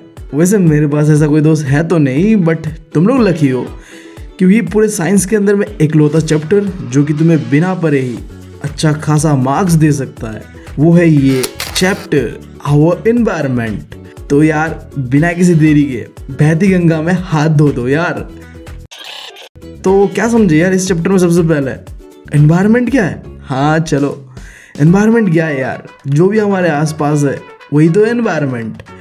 जैसे कुछ चूतिया लोग जो कि तुम्हें भरे भरे मिलेंगे, और फिर मेरी बगल वाली आंटी जो कि बहुत ही हॉट, हाँ हाँ है तो है। उसके बाद पुलिस अंकल का कुत्ता जो कि बस मुझे ही देख के भौंकता है, पता नहीं क्यों। अब मैंने ये जो एग्जाम्पल्स बताया ना तुम्हें, ये सारी चीज़ें तो मिलके बनता है एनवायरनमेंट। क्या मस्त एनवायरनमेंट है ना मेरा। ये जो मैंने तुम्हें 3 एग्जाम्पल्स बताया, ये तीनों है बायोटिक कह लो या लिविंग बींग्स के एग्जाम्पल। और इन्वायरमेंट के अंदर में बायोटिक और एबायोटिक 2 तरह की चीज़ें या फिर कंपोनेंट पाया जाता है। तो बायोटिक का एग्जाम्पल तो तुम्हें मैंने बता दिया। एबायोटिक यानी जिसके अंदर में फीलिंग्स ना हो, जैसे कि मेरा फ़ोन, मेरा कंप्यूटर और मेरा टूटा हुआ दिल। इन तीनों के पास ये अब फीलिंग्स नहीं रहा, तो ये है एबायोटिक। वैसे अगर तुम्हें मेरा एग्जाम्पल पसंद नहीं आया तो नीचे दिया हुआ ये एग्जाम्पल्स को भी तुम लिख सकते हो। हाँ आगे बढ़ते हैं। तो यार देखो मैंने क्या बताया, एनवायरनमेंट के अंदर में बायोटिक और एबायोटिक चीज़ें रहते हैं। अब जब ये बायोटिक और एबायोटिक चीज़ें इंटरेक्ट करते हैं ना, तब एक चीज़ बनता है जिसे हम कहते हैं इकोसिस्टम। हाँ तो तुम सोचोगे ये इंटरेक्शन ये क्या होता है और करते क्यों इंटरेक्शन। देखो यार जो हम बायोटिक लोग होते हैं ना, जो लिविंग, ठीक है, हमें यार अपने सर्वाइवल के लिए खाना चाहिए होता है। चाहे प्लांट हो जिसे सनलाइट से अपना खाना पकाना होता है, और हमें पानी चाहिए होता है, और फिर तो बिरयानी मटन तो चाहिए होता ही है। तो यार हम ना अपने सर्वाइवल के लिए एबायोटिक के साथ इंटरेक्ट करते हैं, और इसी इंटरेक्शन से बनता है एक इकोसिस्टम। और एग्जांपल्स यार फॉरेस्ट, पोंड, लेक, हाँ तो यही तो एग्जांपल्स। फिर बात करते हैं टाइप ऑफ इकोसिस्टम। देखो 2 तरीके का होता है ये। अगर कोई इकोसिस्टम नेचुरली ही बना हुआ है तो उसे कहते हैं हम नेचुरल इकोसिस्टम, और वहीं पे अगर कोई इकोसिस्टम को हमने बनाया है ना, दैट्स कॉल्ड आर्टिफिशियल इकोसिस्टम। जैसे यार देखो नेचुरल का तो तुम्हें पता ही है, आर्टिफिशियल मान लो एक्वेरियम में हमने मछली पाल रखा है तो उसे हमने खुद आर्टिफिशियली डिज़ाइन किया है। इसके अलावा गार्डन और क्रॉप फील्ड ये भी एग्जाम्पल है आर्टिफिशियल इकोसिस्टम का। फिर बात करते हैं कि इकोसिस्टम के अंदर में क्या चीज़ें पाया जाता है। वही चीज़ें जो इन्वायरमेंट के अंदर में होता है। एक बायोटिक जिसके अंदर में फीलिंग्स होता है और एबायोटिक जिसके अंदर में फीलिंग्स नहीं होता है। जैसा मेरा टूटा हुआ दिल यार, बिल्कुल फीलिंग्स नहीं है उसके अंदर में। तो यार एबायोटिक के अंदर में भरने लायक कोई चीज़ तो है नहीं हमारे पास। हाँ, बायोटिक के अंदर में है। 3 चीज़ें हैं, प्रोड्यूसर, कंज्यूमर और डिकम्पोजर। प्रोड्यूसर ना अपना खाना पकाते हैं सनलाइट के हेल्प से। तुम्हें पता है वो क्या प्रोसेस है? फोटोसिंथेसिस। और फिर जो हम कंज्यूमर्स है ना, हम यार खाना पका नहीं सकते, तो हम क्या करते हैं? प्रोड्यूसर्स के ऊपर डिपेंड रहते हैं। ये कंज्यूमर भी 4 तरीके का होता है। हार्बीवोरस जो कि सिर्फ घास फूस खाते हैं, कार्निवोरस जो कि मटन बिरयानी खाते हैं। मजाक कर रहा हूँ यार, मटन बिरयानी नहीं खाता है, कुछ भी यार, मतलब बिग फैन हूँ मैं मटन बिरयानी का, तो हमेशा यही कहते रहता हूँ। हाँ, बट कार्निवोरस मीट खाता है और ओमनिवोरस दोनों चीज़ें खाता है, क्योंकि वो बुकर होते हैं। क्यों मत पूछना। और फिर पैरासाइट। अब ये ना पैरासाइट यार किसी दूसरे के ऊपर रह के उसे ही चूस रहा होता है। अब तुम मुझे बताओ, तुम्हारे लाइफ का पैरासाइट कौन है जो तुम्हारे साथ रह के ही तुम्हें ही बर्बाद कर रहा है? कमेंट सेक्शन तुम लोगों के लिए नाम और गाली दोनों दिल से देना, क्योंकि कहते हैं यार दिल से दी हुई दुआ और गाली ना जाके सही जगह लगता है। हाँ, तो तुम समझ गए। फिर बात करते हैं डिकम्पोजर्स का। तो देखो, एनवायरनमेंट को क्लीन रखने के लिए और ये जो इकोसिस्टम है इसे बैलेंस रखने के लिए सबसे इंपॉर्टेंट चीज़ कोई है ना, तो है डिकम्पोजर्स। इसके बिना तो यार लाइफ अधूरी है यार। जैसे क्या यार, जैसे अब उसके बिना मेरी लाइफ अधूरी है। हाँ, तो यार बकवास छोड़ते हैं और डिकम्पोजर्स का बात देखते हैं। हाँ, रोल ऑफ डिकम्पोजर्स। पहला चीज़ देखो, decomposers as a cleaning agent काम करता है, यानी कि कोई भी गंदगी हो उसे साफ करने का काम किसका है? डिकम्पोजर्स का। दूसरी चीज़, अब जब चीज़ों को क्लीन करता है ना, तो चीज़ों के अंदर में जो न्यूट्रिएंट्स होता है ना, उसे वापस ज़मीन पे भेज देता है। ये कितना सही काम करता है, जिससे कि ज़मीन का फर्टिलिटी भी बना रहता है और एनवायरनमेंट क्लीन भी रहता है। तो हम जब इकोसिस्टम के बारे में पढ़ रहे थे, हमने देखा कि इंटरेक्शन करते हैं अपने सर्वाइवल के लिए हम, यानी कि हमें कुछ चाहिए होता है। किसी को मटन चाहिए होता है, किसी को चिकन चाहिए होता है, और किसी को तो कच्चा मीट ही चाहिए होता है। और कुछ लोग तो ऐसे भी होते हैं जिन्हें कुछ नहीं चाहिए होता है, मतलब उन्हें बस कह दो ना, भाई साहब भूख नहीं है तुम्हें? नहीं, अभी मूड नहीं है, बाद में खा लूँगा, मतलब यही होता है उनका। कुछ दोस्तों मेरे ऐसे हैं जो कि यार जिन्हें भूख ही नहीं लगता कभी। मुझे लगता है कि खाना तो वो बस फॉर्मेलिटी के लिए खाते हैं, वो तो हवा से ही जिंदा रह लेंगे। बट यार कहाँ उधर चल रहे हैं हम, तो फूड चेन के बारे में पढ़ रहे थे ना। हाँ, तो देखो, तुम्हें पता है हमारे सर्वाइवल के लिए हमें खाना चाहिए होता है। क्यों यार? क्योंकि उससे मिलता है हमें एनर्जी। ओके, तो देखो फूड चेन के अंदर में क्या होता है, जब हम खाना खाते हैं तो उससे एक फूड एनर्जी मिलता है। ये फूड एनर्जी ऑर्गेनिजम्स एक के बाद दूसरे के अंदर पे जाता है, दूसरे के बाद तीसरे के अंदर में जाता है। इसी चीज़ को कहते हैं हम फूड चेन। इसे एग्जाम्पल के साथ समझते हैं, ज़्यादा कॉम्प्लिकेट नहीं करते हैं, ठीक है? जैसे देखो, ये जो प्लांट है इसने कहाँ से अपना खाना वाना पकाया होगा, एनर्जी कहाँ से लिया होगा? सन से, आई गेस। हाँ, उसके बाद देखो, इसने तो एनर्जी ले लिया बिंदास। फिर इसे खाया किसने? इसे खाया ग्रास होपर ने, तो एनर्जी ट्रांसफ़र हो गया। फिर इस ग्रास होपर को खाया बर्ड, तो एनर्जी फिर इससे किस पे ट्रांसफ़र हुआ? बर्ड पे हुआ। फिर इस बर्ड को खाया स्नेक ने, तो बर्ड का एनर्जी किस पे ट्रांसफ़र हुआ? स्नेक पे। फिर स्नेक को खाया उल्लू ने, तो एनर्जी चला गया फिर उल्लू के पास। देख रहे हो कैसे फूड एनर्जी ट्रांसफ़र हुआ। और तुमने ये तो सुना ही होगा कि एनर्जी को हम क्रिएट भी नहीं कर सकते और डिस्ट्रॉय भी नहीं कर सकते, बट हाँ, हम एनर्जी को ट्रांसफ़र कर सकते हैं एक बॉडी से दूसरे बॉडी में।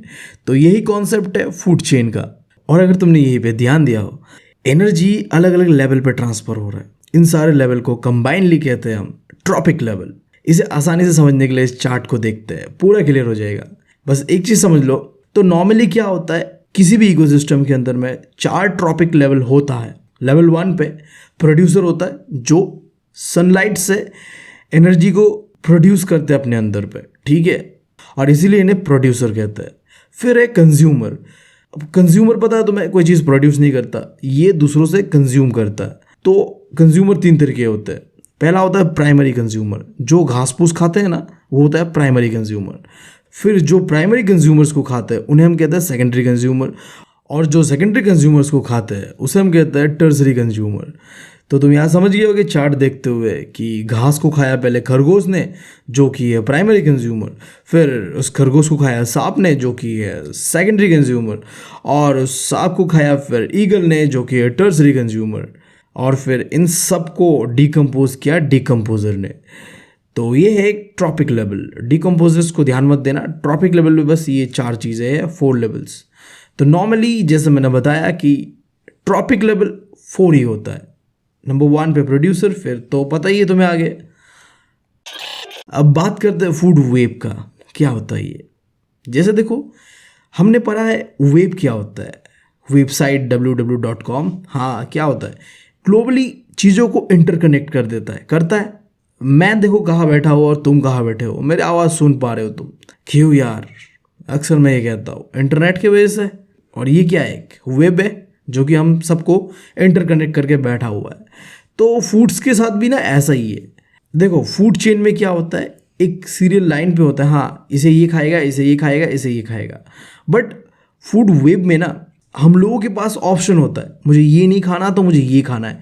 बेस्ट एग्जांपल तो मेरा सुन लो, बीइंग ए बंगाली हम मछली बहुत खाते हैं, पता है सबको, बट मैं ना मछली पसंद नहीं करता। तो क्या मैं मर जाऊँ? सोसाइटी में तो अपना इज्जत है नहीं इस चीज़ की वजह से, बट हाँ मुझे पसंद नहीं है तो नहीं है बस। तो मेरे पास अलग ऑप्शन है, ऐसा तो है नहीं कि मैं मछली नहीं खाऊंगा तो मर ही जाऊंगा। मेरे पास अलग ऑप्शन है, मैं मटन खा सकता हूँ, मैं चिकन खा सकता हूँ, मैं पनीर खा सकता हूँ, मैं और भी कई सारी चीज़ें खा सकता हूँ जो मुझे पसंद है। तो यही तो है फूड वेब। जैसे अगर तुम्हें बोरिंग से एग्जांपल से समझना है तो उससे ही समझा देता हूँ। जैसे देखो यार, ग्रास खाया इन लोगों ने, फिर इन लोगों को खाया इन तीनों ने, बट देखो इनके पास ऑप्शन है। जैसे फॉक्स का एग्जांपल बताओ तो फॉक्स ना रैबिट को भी खा सकता है और चूहे को भी खा सकता है, बट पता नहीं फॉक्स चूहे को क्यों खाएगा। हाँ मजबूरी में खाएगा, ऑब्वियस सा बात है, मजबूरी में लोग कुछ भी करते हैं। तो यही है। फिर बात करते हैं एनर्जी फ्लो का। तो ये जो हो रहा है ना अभी जो हमने पढ़ा फूड वेब, फूड चेन, यहाँ क्या हो रहा था, एनर्जी तो फ्लो कर रहा था ना, कर रहा था कि नहीं कर रहा था, कर रहा था, गुड। तो देखो अब एक डिटेल डिस्क्रिप्शन दे देता हूँ कि एनर्जी कैसे फ्लो होता है। सबसे पहले बताया तो मैं, ये जो ऑटोट्रॉपिक यानी कि प्लांट्स जो होते हैं ना, ये एनर्जी को कैप्चर करते हैं सनलाइट एनर्जी के फॉर्म में, और इसे कन्वर्ट करता है फिर केमिकल एनर्जी पे। कैसे केमिकल एनर्जी में कन्वर्ट करता है, ये जो प्रोसेस है इसे कहते हैं प्रोटोसिंथेसिस। ये तुम बचपन में ही पढ़ते आए हो, सबको पता है ये चीज़। तो अब इसने इसे केमिकल एनर्जी में कन्वर्ट किया और अपने अंदर रखा। अब इन्हें जो खाएगा ना, इसे वो एनर्जी मिल जाएगा, और इन्हें डिफरेंट लेवल ऑफ कंज्यूमर्स खाता है, तुम्हें पता है। प्राइमरी खाएगा, फिर उसे सेकेंडरी खाएगा, फिर सेकेंडरी को टर्सरी खाएगा। तो एनर्जी जैसे कि इस चार्ट से तुम देख ही रहे हो कि नीचे से ऊपर जाएगा एनर्जी, और इसी को कहते हैं एनर्जी फ्लो कर रहा है, ठीक है।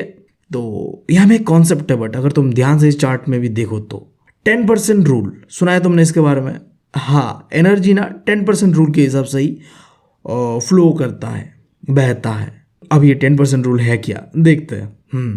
तो ये 10% रूल ये कहता है कि जब भी एनर्जी एक लेवल से दूसरे लेवल पे जाएगा तो वो सिर्फ 10% एनर्जी ही लेके जाएगा। बाकी जो 90% एनर्जी है वो उस लेवल पे जो इंसान उसे कंज्यूम करेगा, उसके डाइजेशन में, ग्रोथ में, रिप्रोडक्शन में वो 90% एनर्जी कंज्यूम हो जाएगा, या फिर कह लो वेस्ट हो जाएगा। बस 10% एनर्जी ही दूसरे टॉपिक लेवल पे पहुंच पाएगा।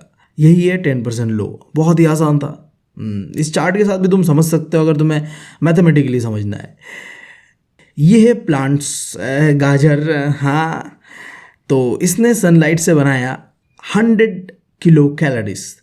अब इसे जब खाएगा ना रैबिट, तो उसे कितना मिलेगा पता है? ओनली 10%।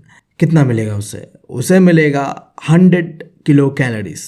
अब इस रैबिट को जो फॉक्स खाएगा ना, तो उसे कितना मिलेगा? उसे मिलेगा बस इसका 10%, जो कि बनता है कितना?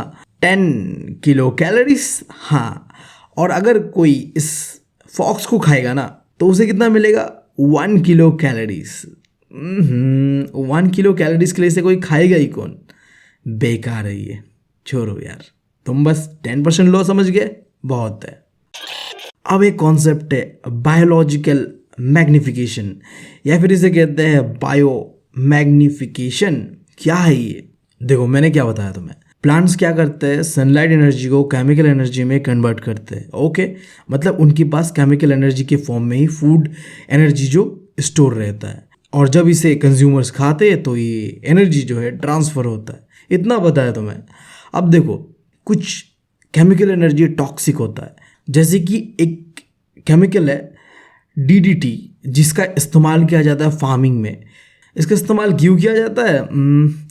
देखो, फार्मिंग में बहुत ज़्यादा बकवास सा कीड़ा होता है जो कि उस फार्मिंग को बर्बाद कर सकता है, तो वो कीड़े से बचाने के लिए इस DDT का इस्तेमाल किया जाता है ताकि फसल अच्छी तरीके से हो।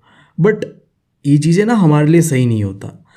तो ये जो टॉक्सिक केमिकल है, ये जो हमारे अंदर कंज्यूम होता है ना, इसी को कहता है बायोलॉजिकल मैग्निफिकेशन। अब मैग्निफिकेशन यानी कि ये जो अमाउंट है ना, ये बढ़ के आता है। बढ़ के इन द सेंस क्या? तब देखो, अगर किसी एनिमल ने ये DDT वाला प्लांट्स को खाया, फिर उसे हमने खाया, तो हमारे अंदर में उस एनिमल से ज़्यादा अमाउंट ऑफ DDT प्रेजेंट होगा। क्यों?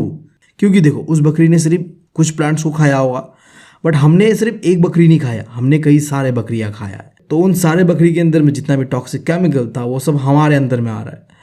और क्योंकि ह्यूमन जो होता है वो ट्रॉपिक लेवल के अंदर में सबसे ऊपर होता है, तो इसके वजह से सबसे ज़्यादा जो टॉक्सिक केमिकल जो कंज्यूम करता है ना, वो हम ही है।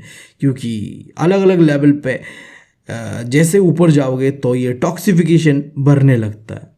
जैसे तुम इस एग्जाम्पल के साथ भी समझ सकते हो, ये जो गाजर है, इसके अंदर में मान लो कि DDT प्रेजेंट है, तो इन्हें जब रैबिट्स खाएगा तो इनके अंदर में ये DDT पाया जाएगा, बट इनके अंदर में कम पाया जाएगा मुकाबले ये जो फॉक्स है उसके। क्यों?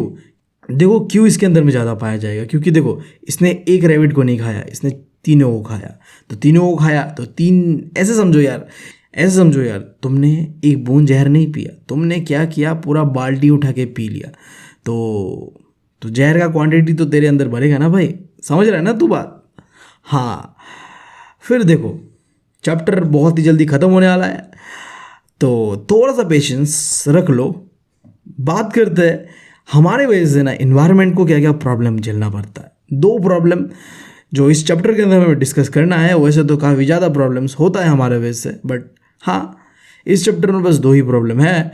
पहला है ओजोन लेयर डिप्लेशन और दूसरा है वेस्ट डिस्पोजल। तो पहले देखते हैं यार, ओजोन लेयर है क्या? तो ये ओजोन लेयर क्या है? एक तरीके का गैस है जो कि बनता है 3 एटम ऑफ ऑक्सीजन से। बहुत आसान था। और ये कहाँ पाया जाता है? स्ट्रेटोस्फीयर में। स्ट्रेटोस्फीयर कहाँ में है?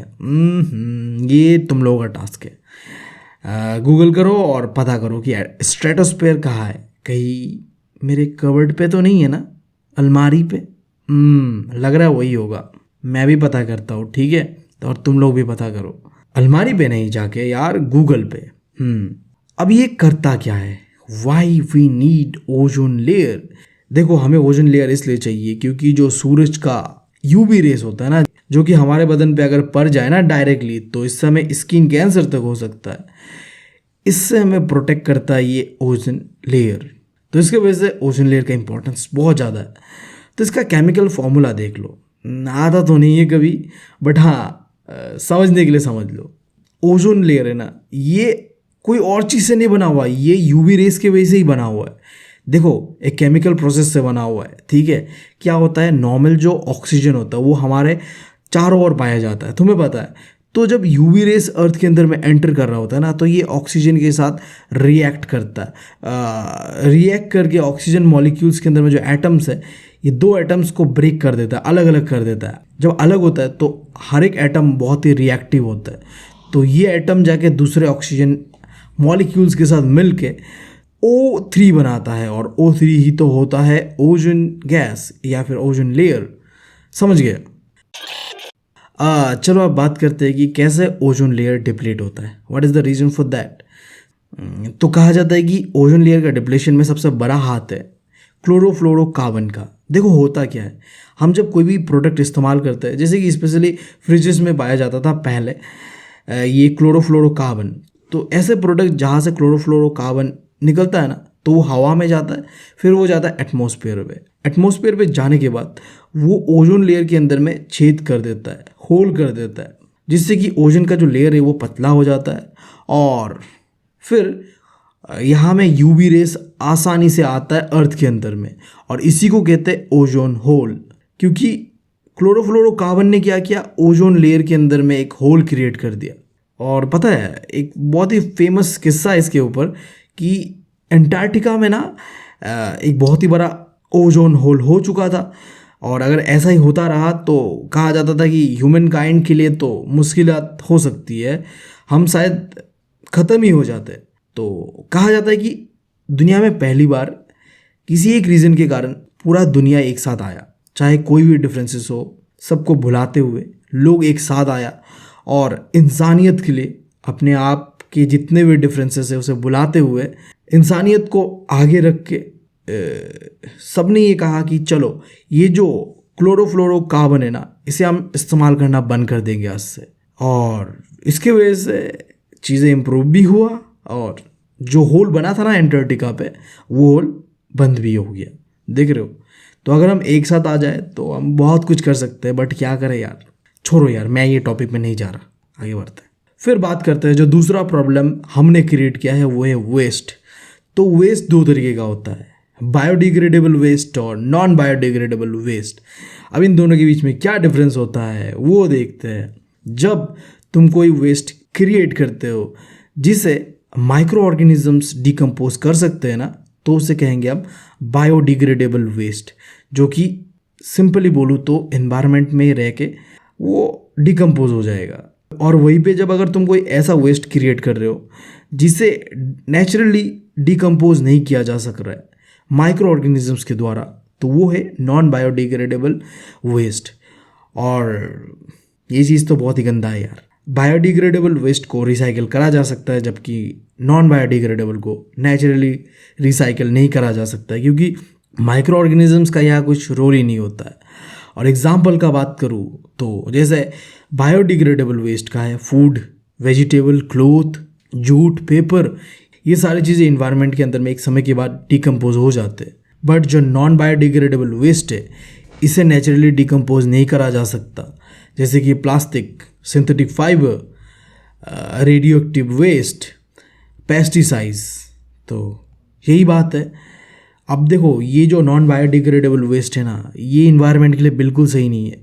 और मेरा तुम लोगों से भी कहना रहेगा कि कोशिश करना कि ऐसी चीज़ों को इस्तेमाल कम करना, स्पेशली प्लास्टिक। पता नहीं गवर्नमेंट ऑफ इंडिया ने तो कहा था, स्पेशली मोदी जी ने कहा था कि हम वन टाइम प्लास्टिक को बैन कर रहे हैं इंडिया में, बट कुछ हुआ ही नहीं यार। बहुत ही हवा चला था, मुझे भी लगा था चलो कुछ तो अच्छा चीज़ होने जा रहा है, बट क्या यार, कुछ तो हुआ ही नहीं। खैर यार, पॉलिटिक्स को दूर रखते हैं, बात करते हैं कि क्या रीज़न है जिसकी वजह से ये नॉन बायोडिग्रेडेबल वेस्ट जो है ये बढ़ रहा है। देखो हमारा लाइफस्टाइल ही कुछ ऐसा है जिसकी वजह से हम जो ये नॉन बायोडिग्रेडेबल वेस्ट जनरेट ज़्यादा कर रहे हैं। इसके अलावा जो हमारा एटीट्यूड है ना, ये भी कुछ इस तरीके से ही है कि हाँ चलो यार, ऐसे ही चीज़ें हम कंज्यूम करेंगे जिसके अंदर में नॉन बायोडिग्रेडेबल वेस्ट और ज़्यादा जनरेट होता है। जैसे कि यार हम खाना पसंद करते हैं कुरकुरी, चिप्स, हाँ ज़्यादातर चीज़ें हमें प्लास्टिक पे चाहिए होता है क्योंकि वो आसानी से स्टोर रहता है लंबे समय तक। इसी चीज़ की वजह से हम ज़्यादातर नॉन बायोडिग्रेडेबल चीज़ों का इस्तेमाल करते हैं, बट वो चीज़ इन्वायरमेंट के लिए तो सही नहीं है, हमें पता है। फिर जो है पहले समय पे पैकेजिंग कैसा होता था यार, बहुत ही लिमिटेड समय के लिए होता था, इतने लंबे समय के लिए तो हम पैकेजिंग करते ही नहीं थे, अगर तुम आज से 50-70 ईयर्स पहले का बात करो। बट आज के समय पे हम प्लास्टिक का इस्तेमाल करके चीज़ों को लंबे समय तक पैक कर सकते हैं, बट ये चीज़ अच्छा तो है नहीं क्योंकि वो प्लास्टिक तो नॉन बायोडिग्रेडेबल है ना। तो फिर यही बात है, तो इन सारी चीज़ों की वजह से प्रॉब्लम्स बढ़ रहा है और हम ही क्रिएट कर रहे हैं। चीज़ नहीं करना चाहिए बट हाँ कर रहे, और ऐसा नहीं कि मैं नहीं कर रहा, मैं भी कर रहा हूँ, तुम भी कर रहे हो। तो आई डोंट नो क्या होगा आगे दुनिया का। खैर यार, अभी तो हमें बस बोर्ड पे फोकस करना है और हो सके तो आगे कुछ करना तुम लोग भी। और मैं क्या करूँगा, मैं आई डोंट नो मैं क्या करूँगा, बट हाँ तो तुम लोग के लिए क्या हमें टास्क ये है कि देखो यार, मैंने इतना कुछ सिखाया तुम्हें कि ये चीज़ें गलत है, गलत है, गलत है, तो तुम इसे सही करने के लिए तुम क्या करना चाहोगे, कैसे तुम ये वेस्ट डिस्पोजल को कम करोगे? कोई मेथड है तुम्हारे पास तो लिख के बताओ मुझे। ऐसा नहीं कि नॉर्मल टास्क दे रहा हूँ, ठीक है? प्रैक्टिस करो इसे, मजे पे मत लेना। बाकी ठीक है यार, खत्म होता है यहीं पे कहानी हमारा। हाँ, मिलता हूँ तुम लोगों से अगले वीडियो में। Thank you, love you all.